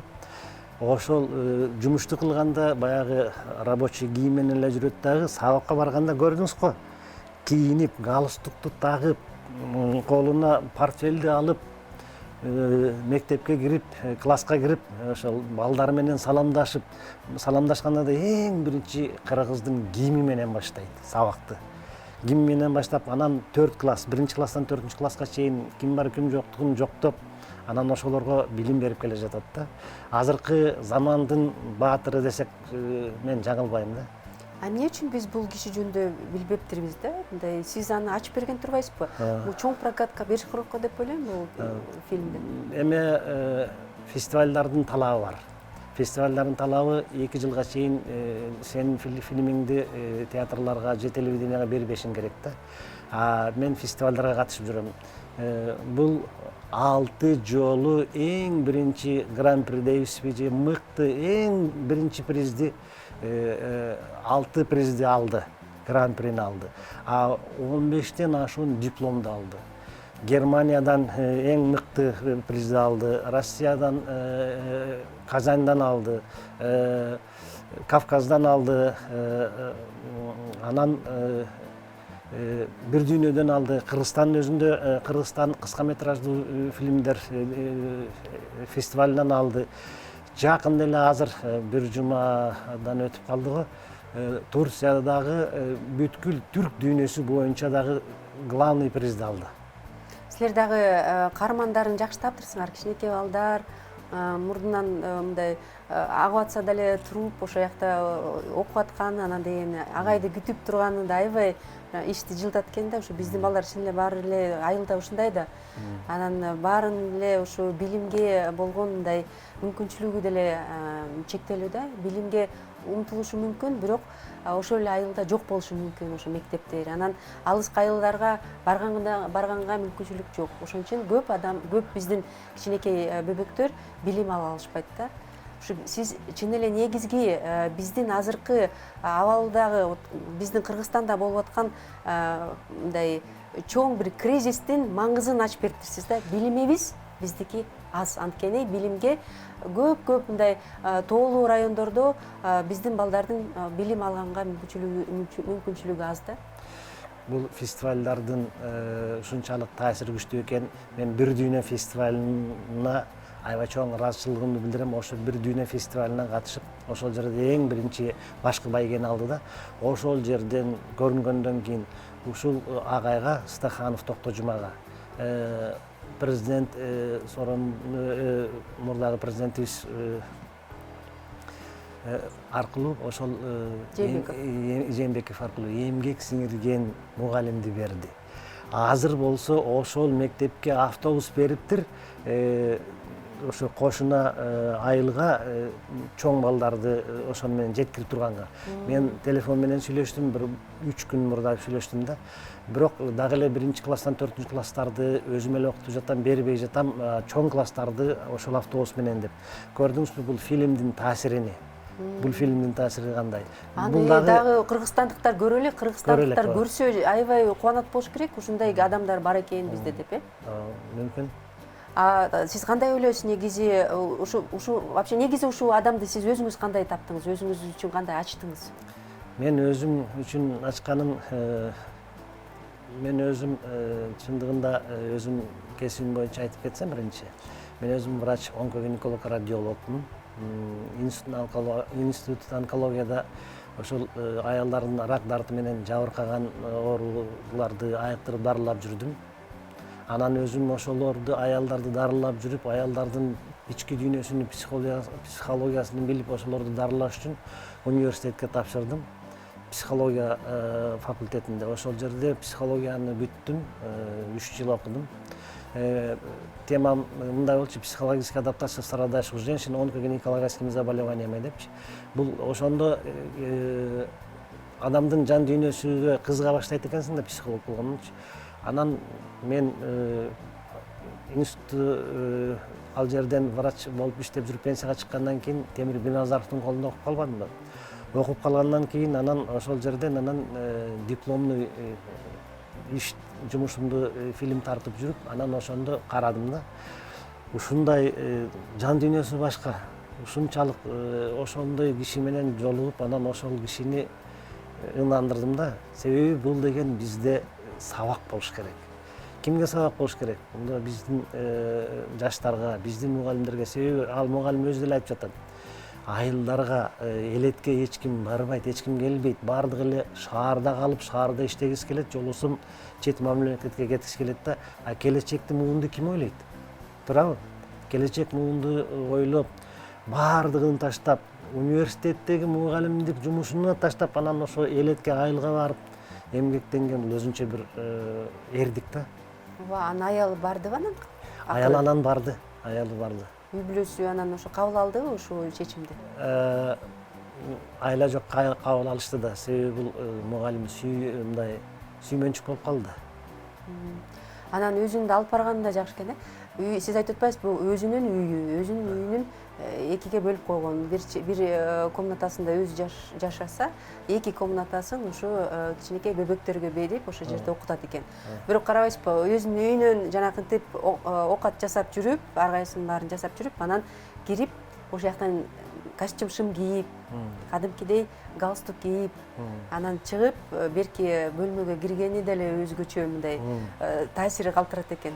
Бул ошол эми эле мектеп бул уяда.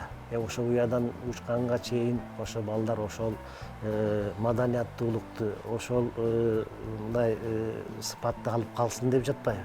Жол болсо баары бир эмеспи? Агачы эч ким көрбөйт, эч ким билбейт. Кандай эле кийимди болсо кийип, барып эле отуруп, сабакты бербесе жок, эптеп эле жүрүп айлык алышса деле боло берет. А бирок ал антпейт, көрдүңүзбү? Чыныгы жан дүйнөсү башка, ички дүйнөсү, анан патриоттук, мээримдүүлүк. Ошондуктан анан ушул балдарга ошол болгон өзүнүн билимин, мээримин төгүп тарбия берип жатат да. Анан сиз тартып атканда кандай таасирлендиңиз? Сиз мындай адам катары ошонун баарын кандай кабыл алдыңыз? Мен эң туура кабыл алдым, себеби мындай адамдар азыр бизде жашообузда өтө аз. Сейрек десем болбойт, аз. Жок эмес, бар, аз. Анан чындыгында эле бул элетте канча алсыл, алтын адамдар ошол жакта, бирок аны ачып берген, аны эч көрсөткөн эмелер жок да. Ошого режиссерлорго кайрылат элем. Ушу айылдан, элеттен баатырларды издегиле, ошолордун турмушун көрсөткүлө, ошолордун патриоттуулугун, ошолордун чыныгы эмгекчилдигини көрсөткүлө депчи. Ошондо биздин жашообузда өзгөрүүлөр болобу деген ойдомун да. Ооба, биздин баардыгыбыз, биз ойлойбуз да, саясатчыларды көп көрсөтсө эле, ушундай болуш керек деп, көбүнчө коом деген ушу саясат менен эле эрчип барат да. Бирок эгерде көбүнчө ушундай маселелер, социалдык маселелерден аркылуу, адамдардан аркылуу социалдык маселелерди көтөрсөк, мен ойлойм, биздин да коом ошого бурулуп калышы мүмкүн деп. Анткени сиз айтып аткан миграция маселеси да күчтүү болуп атпайбы биздечи? Анткени ошо жанакы балдар эмне үчүн көп мындай мүмкүнчүлүктөрү жок? Анткени ата энеси жанында эмес. Көрө кат менен Россияда жүрүп, Казакстанда жүрөт, ошо балдарын багыш үчүн. Негизи ушу миграция маселесине да сиз кайрылыптырсыз да. Ушул маселеде сизди кандайча мындай бир мындай таасирлентиби? Ооба, бул фильм өтө эле мени таасирлентти. Мен өзүм документалдуу фильм тартып жүрүп, азыр мындан кийин дагы өтө кызыгуу менде күч болду. Азыр мен дагы бир жаңы документалдуу фильм тартып жатамын. Фельдшер аял жөнүндө. Фельдшер аял 67-68 жашта ат менен жүрөт. Ат менен 3 айылды тейлейт. Айылды тейлеп жүрөт да. Реалдуу азыр. Реалдуу азыр. Ошол фильмиңдин азыр эле Садыкшер Нияз чыгып кетпедиби? Ошол менин көркөм жетекчим ошол фильмде, көркөм жетекчим. А мен болсо ошол элеттеги ошол аял аркылуу дагы элеттин жашоосуну ошол жердеги жетишпегендиктерди берейин деп жатам да. Чындап эле ошол фильмди буюрса көрөсүздөр чыкканда. Ошол аял деле айтып жатпайбы? Эч ким келбейт, келсе айлык аз деп медсестралар кетип калат, иштебейт дейт. Мен көрбөйсүзбү дейт. Мен уже мурда эле пенсияга чыккам, пенсия корактагы аялмын. Бирок эч ким жоктугунан иштеп жүрөм дейт. Фильмди көрсөңүздөр кеңири түшүнөсүздөр го ошол жердечи. Күнү түнү дебей ат менен жүрөт. Ат менен 67-68 уже толуп калды. 68де аял ат менен жүрөт. Түндөсү да келет, эшигин такылдатып, мени көрүп коюңузчу, ийне сайып бериңизчи депчи. Анан чакырса ат менен барат. Ал жерде машина жок да. Машинелер бар деңизчи, бирок мындай тоо шарты ыңгайсыз да. Мындай бара турган жерге барат машина, кээ бир жерге бара албайт. Ошондуктан айтат, бул менин жол тандабасым деп коет атынычы. Жакшы экен. Анан ошо негизи сиз фестивалдарга катышат турбайсызбы? Фестивалдарга эле катышасызбы? Анан кайсы фестивалдардан сиз жеңип чыктыңыз? Мен фестивалда эң биринчи фестиваль өзүбүздүн Кыргызстан кыска метраждуу фильмдер мекени деген фестивалден башкы байгени жеңип алдым. Анан Россияда Казанда мусулмандар эмне деген фестиваль, ошондо башкы байгени жеңип алдым. Анан Кунаки фестивали Кавказда, ошол жерде Кабардино-Балкария. Ошол жерде дагы башкы байгени жеңип алдым. Германияда Эберсвальд деген шаарда фестиваль провинциалдуу жашоо, эми элеттеги жашоо деген да кыргызчасын айтканда. Ошол фестиваль, ошол жерде дагы башкы байгени жеңип алдым. Анан бизде Башкы байгени ошол жерде. Ошол жерде да башкы байгени жеңип алдым. Айттым го, 6 башкы байгени жеңип алдым. 6 башкы байгени. Анан мына эме Кыргызстан кыска метраждуу фильмдери 1, Казань 2, Кавказ 3, 4-сү Германия, 5-си Бир дүйнө бизде бол Бишкекте былтыркы эмесинде мен жеңип алдым. 6-сы бүткүл түрк дүйнөсү боюнчагы фестивалда 9 мамлекет, түрк дүйнөсүнүн мамлекеттери катышкан фестивалда да башкы байгени мен жеңип алдым. Бул 6 башкы байге. Андан башка диплом 15 дипломдун ээси болдум го. Эмне үчүн ошо сиз дарыгер болуп жүрүп, анан башка чөйрөгө өтүп кеттиңиз? Ушул суроону көп беришет. Себеби мен өзүм жаштайымдан эле ушу киного кызыкчумун, актер болсом деп жүрчүмүн да. Анан ошентип жүрүп киного да түштүм, тартылдым. Жаныш Кулманбетовдун киносунда эпизоддордо ойнодум, дагы 1-2 фильмдерде эпизоддо ойнодум. Карасам менден актер жакшы чыкпайт окшойт да. Анан ошол пенсияга чыгып, анан эмне кыларымды билбей, өзүм гезитим бар, анан ыр жазам, обондуу ыр да жазып калам. Ошентип жүрсөм, Өмүралы Тойчиев деген бир досум бар, сүрөтчү. Ошол киного түшпөйсүңбү же кино тартпайсыңбы, окубайсыңбы деп калды. Макул деп туруп, анан Темир Бирназаров ошо курс ачып кабыл ала баштаптыр. Ошо Темир Бирназаровго барып, анан ошол жерде маектешип отуруп, анан макул, сиздин жашоодо тажрыйбаңыз бар экен, сизден режиссер чыкчудай деп, анан өзүнө кабыл алды. Кабыл алып, анан окутту 1 жылдык курста. Мен 1 жылга канааттанган жокмун, 2 жыл окудум. 2 жыл окудум. Темир Бирназаров аябай таланттуу режиссер деле эмес, мугалим, аябай сонун түшүндүрөт да. Анан андан бетер мени шыктандырып койду Темир Бирназаров. Врачтардын, медиктердин арасында режиссер жок бизде дейт. Сиз үчүн толгон материал жатат дейт. Сиз ушуну бир четинен алып чыга бербейсизби дейт да. Мен аябай кызыгып, ойлонуп, азыр ошонун үстүндөн иштеп жатам. Элеттеги врачтарды, же болбосо ушул эле биздин шаардагы, чоң шаарлардагы врачтардын жашоосу боюнча документалдуу фильм тартсам деген ой тилектерим бар. Терапевттин өзүнчө жашоосуну, же болбосо врач-реаниматологдун, же хирургдун жашоосуну, ошол жердеги болгон окуяларды, ошол жердеги болгон элдер менен иштегендигин алып чыккан деген ой тилегим бар. Бир эле врачтар эмес, ушу милициялар жөнүндө да тартсам деген алар да эл менен иштейт. Мугалимдер жөнүндө, алгачкы мугалимдер жөнүндө тарттым. Мындан башка дагы ошо мугалимдер жөнүндө ушу кесипти келечектин муундары сүйгөнгө, ошол кесипке кызыгуусун арттырайын деп аракет кылып тартайын деген ой тилегим бар да. Сиз азыр ушул врачтар боюнча, медиктер боюнча айтып кетсеңиз, мен азыр ойлоп атам, биз негизи ушу азыр пандемияны башыбыздан өткөрүп жатпайбызбы, бүтө элек дагы. Анан биз көрбөдүкпү, врачтарыбыз бизди баардыгыбызды сактап калды. Сиз ошого көңүл бурсаңыз кантет, биз деле жардам берели.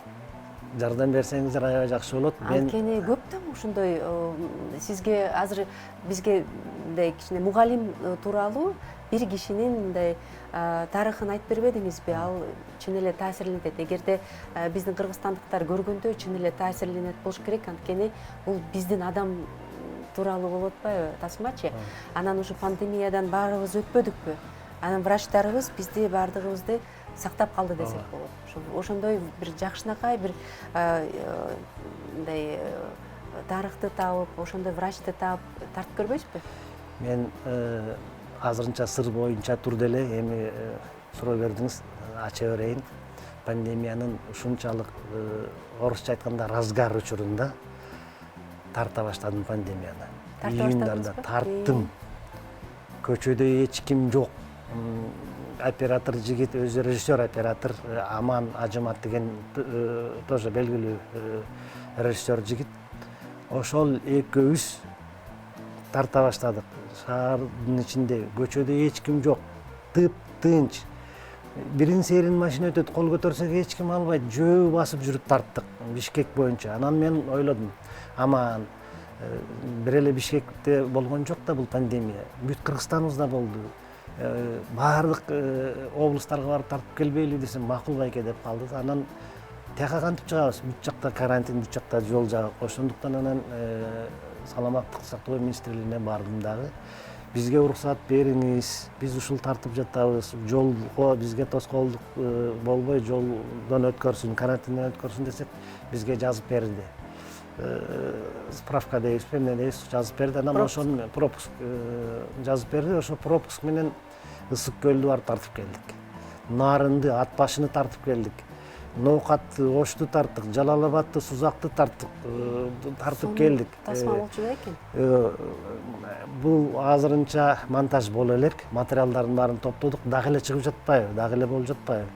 Анан ошондо, мен ушуну, мен өзүм врач болгондуктан, ошол бир канча врачтар өмүр кыйылды, ошолордун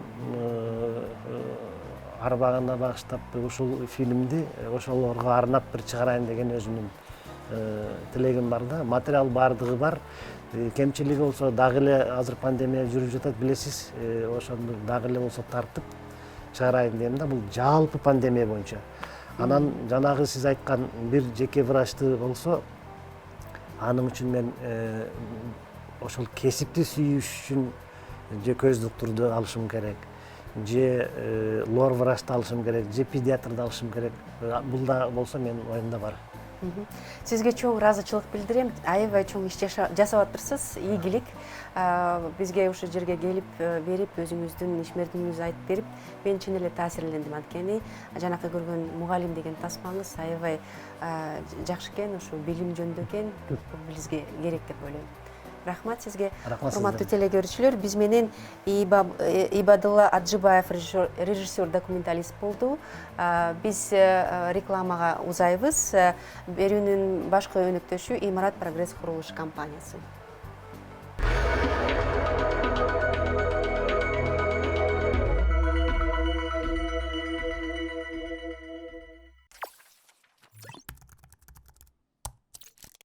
Индиянын ооруканаларында ковид менен күрөшүүгө жардам берген роботтор ойлонуп табылды. Өлкөдө коронавирусту жуктуруп алган учурлардын саны 9 миллионго жакындап калды. Hi. Name please. Sharat Kumar. Phone number please. 9030 300 300.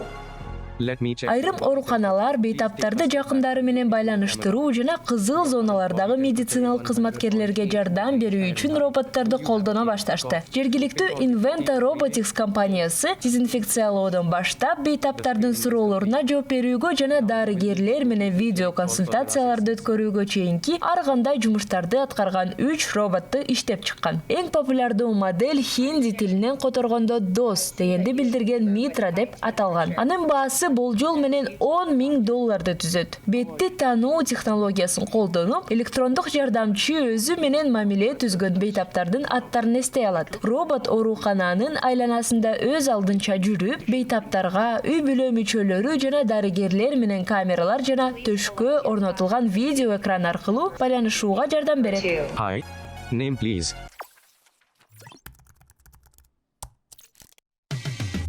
Кечтин кезекчиси Кайыргүл Урумканова.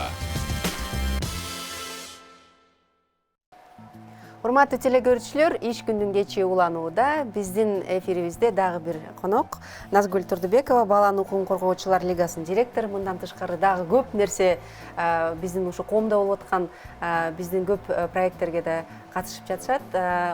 Куш келипсиз, кандайсыз? Саламатсызбы? Маанайыңыз жакшы элеби?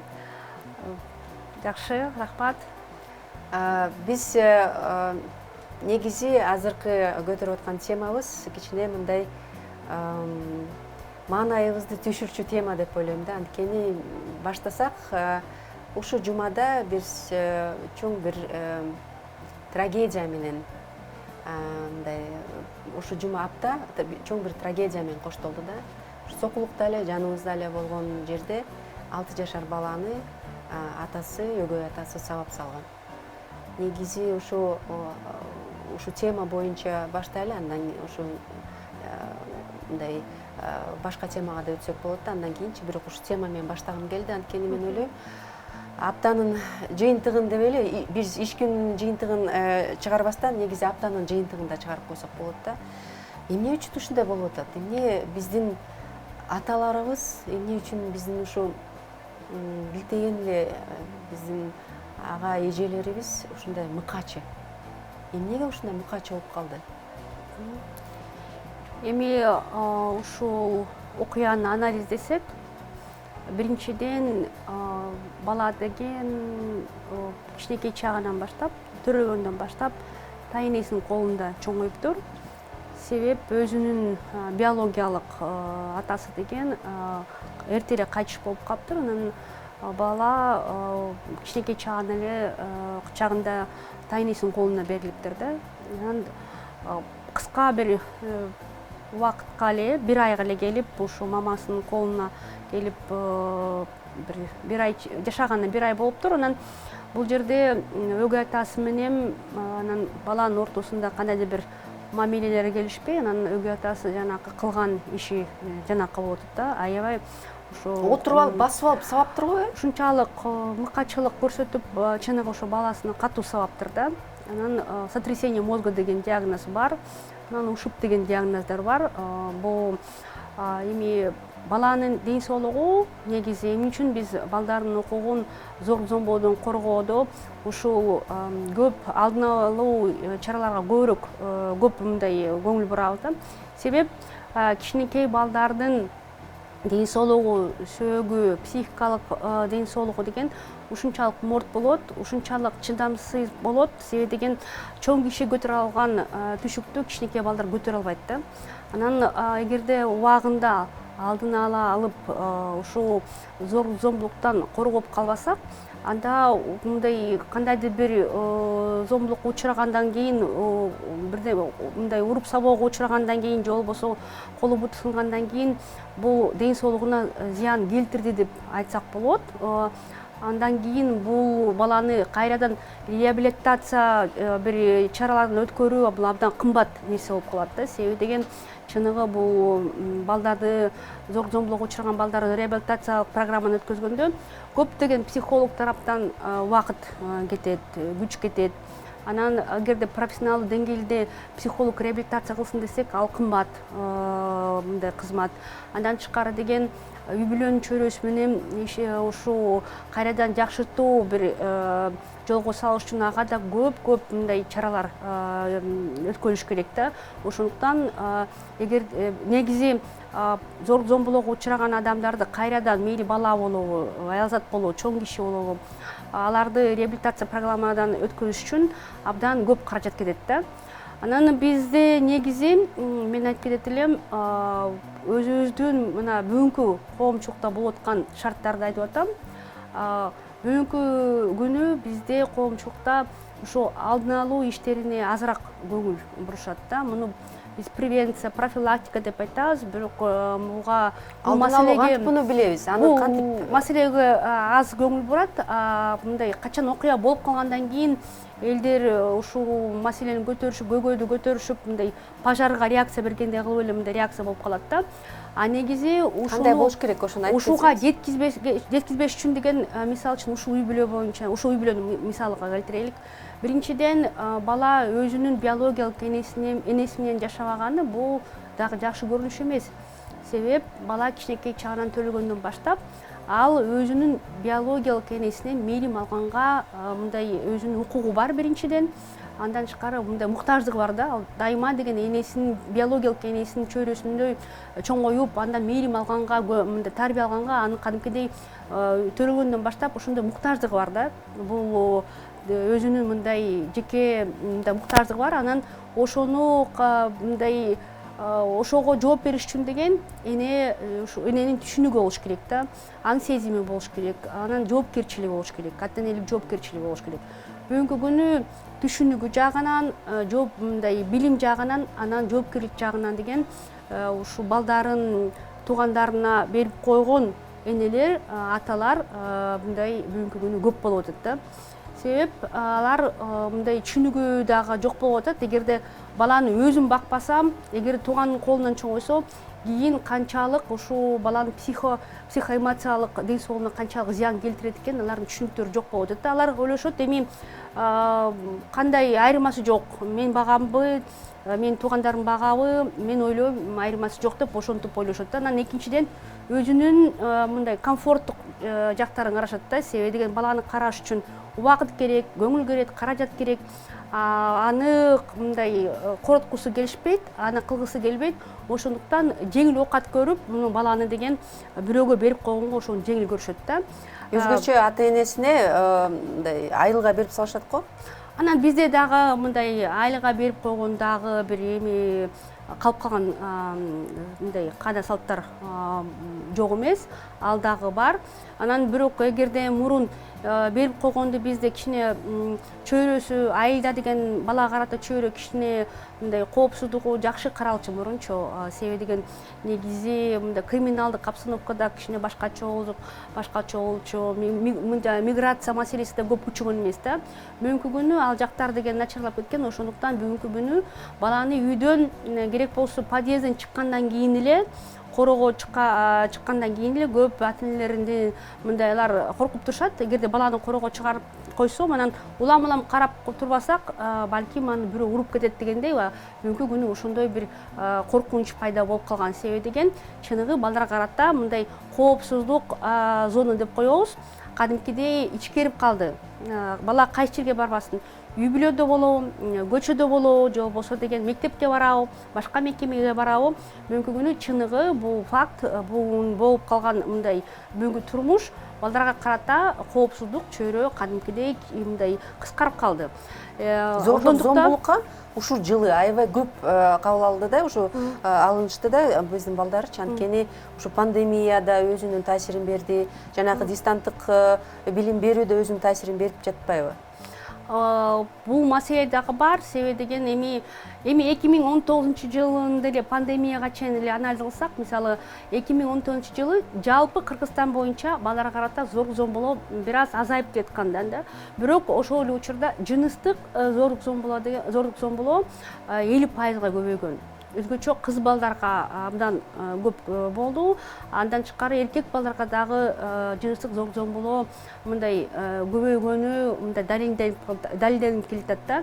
Анан биз 2020 жылы пандемиянын убагында чыныгы бизде мен ойлойм ушу пандемиянын убагында жанагы ЧП режими киргизилгенде бизде ЧС менен ЧП режими киргизилгенде бул аялзаттардын мындай алардын ой пикирин сурабай туруп киргизди да. Себеби деген бизде мындай военизированный подход деп койду. Мындай кадимкидей согуш убагында ЧП киргизгенде эле ошону киргизип койду. Ушу бир айдан башка айылга барганга мүмкүнчүлүк болбой калды. Блокпостторду шаарлардын ортосунда, айыл менен шаардын ортосунда ушундай коюп койду. Райондун ортолорунда дагы ушундай болуп калды. Анан биз мисалы үчүн эгерде зорлук зомбулоого учураган кыз балдар, өспүрүм кыздар болду, мисалы үчүн биздин практикада. Ошол кичинекей өспүрүм кызды ошо өзүнүн биологиялык атасынан уруп сабоого учураган кызды чыгарып башка районго чыгаралык десек, аны ошо кызды чыгарып калганга мүмкүнчүлүк болбой калды. Кадимкидей бир өзүнчө капканга түшкөндөй эле болуп калды да. Себеби деген өзүнүн үйүндө биологиялык атасынын колунда калганга да коркунучтуу болуп калды. Себеби деген аны милицияларда мындай кармаган жок. Андан тышкары деген кыз өзүнүн энеси, биологиялык энеси жок болгон үчүн ал мисалы үчүн ооруканага кайрылайын десе дагы кыздын кызыкчылыгын коргогон адам жок болуп калды. Себебиден жергиликтүү ошол жерде эле социалдык кызматкерлер кызды коргогонго мындай каалашкан жок да. Себеби деген алар айтышты, бизде эми бул маселени, бул окуяны мындай ачыкка чыгарып эле койбойлукпу, мындай биздин районду уят каргыбай ошол жерден эле мындай жаап жашырып коюшту да. Анан кыз жалгыз болуп калды. Өзүнүн биологиялык атасы каршы чыгып атса да, өзү ошо уруп сабап атса, жергиликтүү социалдык кызматкерлер ал кызды коргогонго мындай баш тартышты. Анан кыз каякка барат? Анан бизге кайрылгандан кийин, бизге кайрылганда биз башка мындай классташ кыздары ата-энесине айтып, ата-энеси бизге кайрылып, ошол жол менен биз ошол окуя жөнүндө билип калдык да. Анан ошо өспүрүм кыздарды чыгаралык десек, мындай блокпосттор болгон үчүн биз чыгара албай калдык да. Ошондуктан биз ушул эле окуя эмес, негизи Кыргызстанда пандемиянын убагында ушу өзүнүн биологиялык туугандарынын колдорунан, же болбосо өзүнүн чогуу жашаган жолдошторунун колунан курман болгон энелер дагы аз эмес болду. Бир нече окуялар болуп кетти. Бул жакшы көрүнүш эмес. Анан мен ойлойм, ушу ЧП режимин киргизип атканда сөз төрүндө бизде Кыргызстанда эл аралык стандарттарды караш керек болчу да. Себеби эл аралык стандарттарын карасак, ЧП киргизип атканда сөзсүз бизде ушул гендердик сезимдүү процедуралар деп коет да. Ошол процедураларды караш керек болчу. Себеби деген сөз түрүндө эгерде зорлук зомбулоо болуп атса аялзаттарга карата мобилдик форматында ал жерге ошол үй бүлөгө деген жардам жиберилиш керек болчу. Ошол моменттер мындай каралбай калды. Негизи мындай уккан адамдар да болгон жок да. Ошо өзүңөр билгендей эле ушунчалык катуу мындай катуу режимде жашап калдык. Себеби деген үйдөн чыкканга да мүмкүнчүлүк болбой калды. Андан тышкары башка аялзаттар болсо үйдөн чыгайлык десе дагы үй деген мындай өзүнчөдө камакта болгондой эле. Себеби көчөгө чыксаң ал жерде милиция кармайт. Түн ичинде качып чыгайын десе, тияка туугандарыныкына чыгайын десе, туугандардын үйүнө бара албайт. Себеби ал жерде блокпосттор болуп, ошондук биз ошол пандемиянын убагында тилекке каршы мурунку жылдарга салыштырганда ошо 4 айдын ичинде башка жылдарга салыштырсак, ошол эле периоддо деген 60%га балдарга жана энелерге зорлук зомбулоо көбөйгөнү көп болуп кетти да. Мен ушу эскерте кетели, ушул жерден сиз да ушу өкмөттүн алдындагы гендердик саясат боюнча дагы экспертсиз. ошон үчүн сиз ушу теманы да жакшы билесиз. Негизи ушу балдарга кайрылсак, миграция ушу убакытта, ушу аралыкта кандай таасирин берди миграция маселеси да? Анткени миграция да токтоп калды да, бирок мигранттардан болгондо акчалар да бияка келген токтоп калды да. Ушу негизи кандай таасир берди? Мен ушу миграциянын негизи таасирине өзгөчө көңүл бурат элем. Бизде жалпы айтышат да, көп учурда ушу мигранттын балдары уруп сабоого учурайт. Анан мигранттын балдары жаман жашашат депчи. Биз ага менен макул эмеспиз, себеби деген биз балдардын укугун коргоп келгенде ушу 100%дан где-то 15-10% чыныгы бул мигранттын балдары зорлук-зомбулукка учурайт да. Себеби деген бирок ошо үй бүлөлөрдү анализдеп келсек, алар миграция кете элек деле турмуштарга кыйын болуп, энелер деген оор кырдаалга учурап, алар миграцияга кете элек деле мындай балдарын жакшы караганга мүмкүнчүлүктөрү болбой, же болбосо миграцияга кете элек деле балдарына карата зорлук-зомбулук көрсөткөн окуялар болуптур да. Анан бир себеби деген миграциядагы кеткен жакшы үй бүлөлөр да бар, жакшы үлгүлөр да бар. Мында миграция кетпескене карата алар деген чыныгы балдарды күнүгө чалып, көңүлүн сурап, кандайдыр бир жардам көрсөтүп, күнүгө мониторинг, контроль өткөзүп турат да. Бирок ошол эле учурда ошол эле 10-15% деген бул аз эмес, бул көп деп айтсам болот.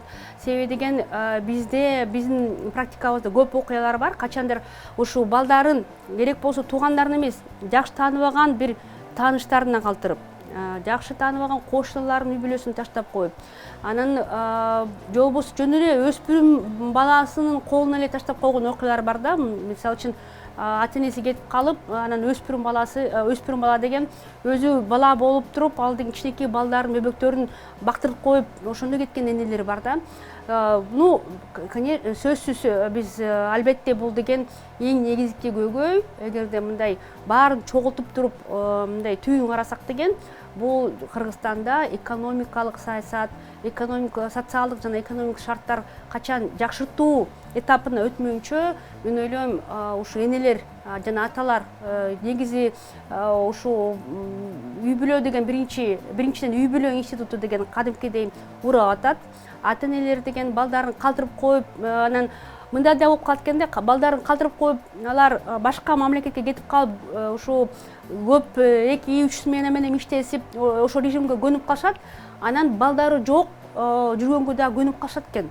Анан балдар дагы ата-энеси жок жүргөнү, мындай алар да көнүп калат экен. Башка туугандардын колунда жүргөндөн кийин, анан бир 10 жылдан кийин ата-энелер кайрылып, акчаларын топтоп кайра балдарына келсе, балдары деген кадимкидей ата-энесинин тилин албай, алардын алардын тарбиясын көрбөгөндөн кийин тил алышпай, ажырым чоңойтуп турбайбы?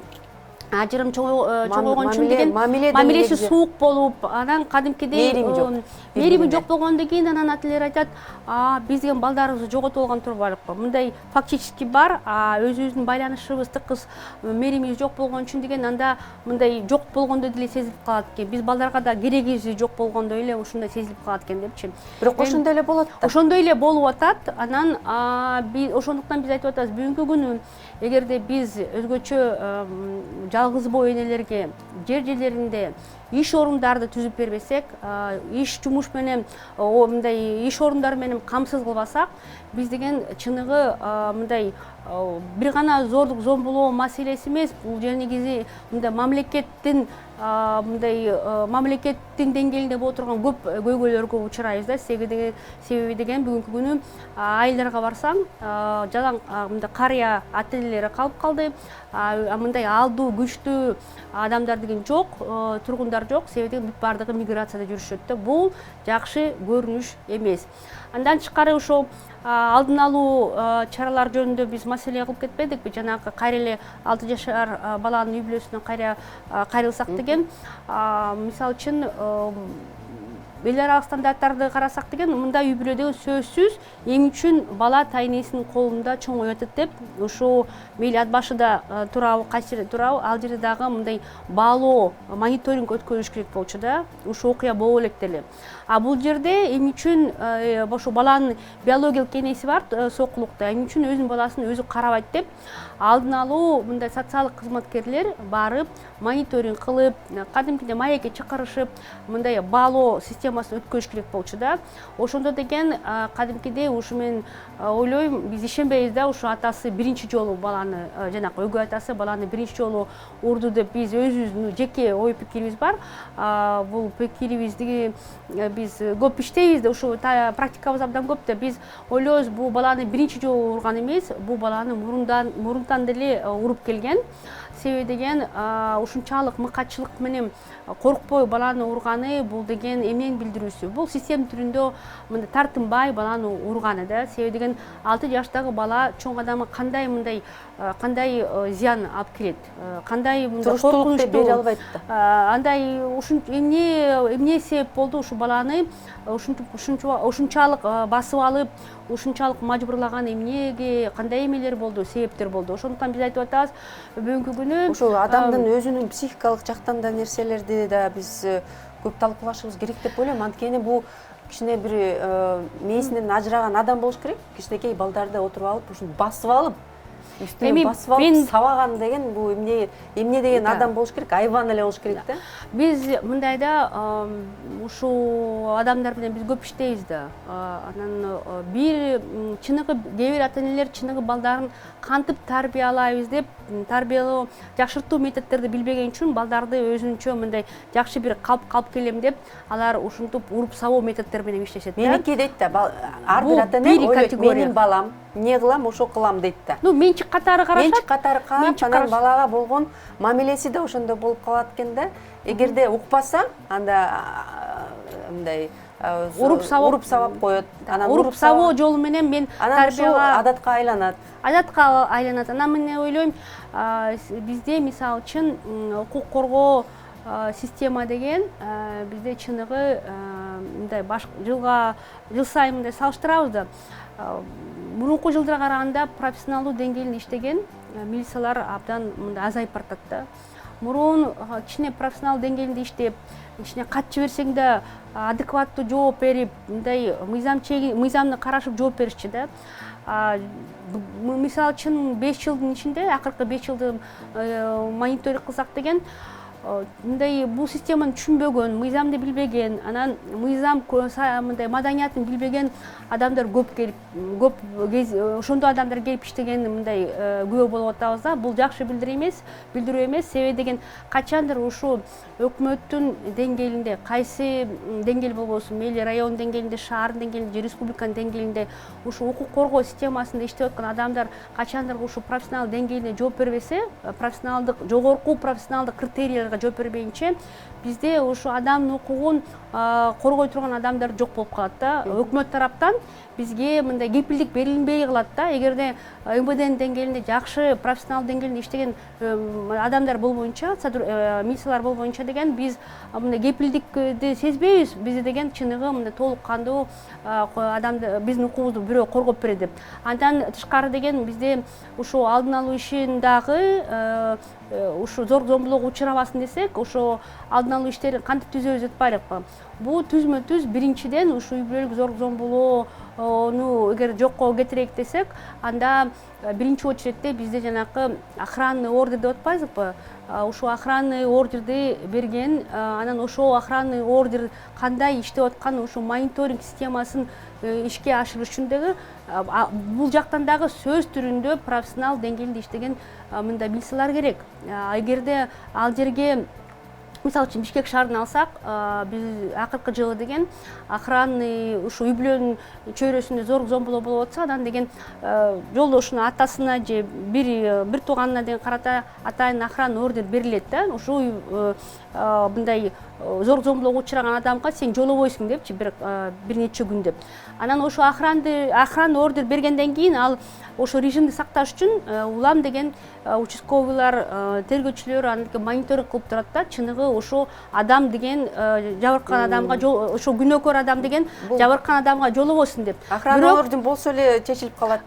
Мен айтып атам, ошо Бишкектин деңгээлинде ошо анализ кылсак, ошо кандай Бишкектин милициясы кандай иштеп жатат деп анализ кылсак, чыныгы мисалы үчүн Бишкек шаарынын деңгээлинде биз мындай өзүбүз күбө болдук. Чыныгы эгерде охрана ордерди убагында берилсе, анан ошо охрана ордер иштесин деп мониторинг кылса, система түрүндө чыныгы үй бүлөдөгү болгон зорлук зомбулоо 2 эсе 3 эсе азаят экен. Рахмат. Анан кайрадан эле бул маселе укук коргоо системасын такалып калып атат да. Бул мындай абдан чоң жооптуу мындай система болуш керек да. Бүгүнкү күнү көп учурда айтышат, мына зорлук зомбулоодо эгерде үй бүлөдө зорлук зомбулоо болуп атса, анан энеси же болбосо аял заты деген өзү арыз жазып коет, встречный, менин укугумду эч ким тебелеген жок, кайра арызын алып алышат, аны деген биз эчтеке кыла албайбыз деп ушинтип шилтешет да, шылтоо кылышат да. Биз айтып атабыз, жок, эгерде чыныгы мисалы үчүн кайсы бир шаар болобу, область болобу, эгерде чыныгы ушу областной мындай областтын УВДСи деген мындай максат койсо, мен областтын деңгээлинде аял заттарга карата үй бүлөнүн чөйрөсүндө болгон зорлук зомбулоону мен жоёмун деп ушундай максат коюп, кадимкидей катуу иштесе, кыска убакытта эле зорлук зомбулоону жойсо болот. Бул эң мындай көйгөйлүү мындай инциденттерди азайтса болот да. Сизге чоң ыраазычылык билдирем, анткени убакыт да биздики чектелүү да.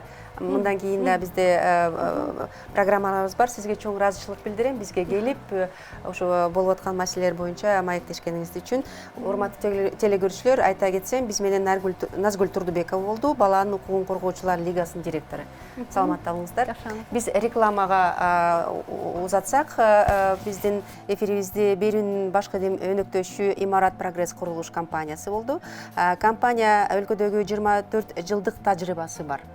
Имарат Групп курулуш холдингине кирет. Азыр Имарат Прогресс курулуп жаткан Алтын Булак Лайф, Гранвиль, Астория үйлөрүн барыбызды жаңы жашоочулары болуш үчүн чакырат. 31 декабрга чейин алмалуу сезон акциясына катышканга жетишиңиз. Жаңы батир алып, iPhone 12, iPad Pro же MacBook белекти алыңыз. Кайсыл белекти алууну сиз өзүңүз тандап аласыз деп Имарат Строй, Имарат Прогресс силерге убада берип жатат, эмесе реклама.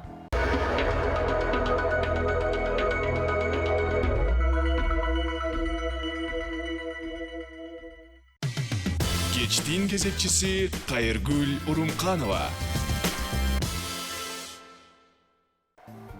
Урматтуу телекөрүүчүлөр, TV1 KG телеканалында өткөн иш күндүн кечи программасы соңуна чыкты. Ошону менен амандылыкта көрүшөлү, саламатта болуңуздар.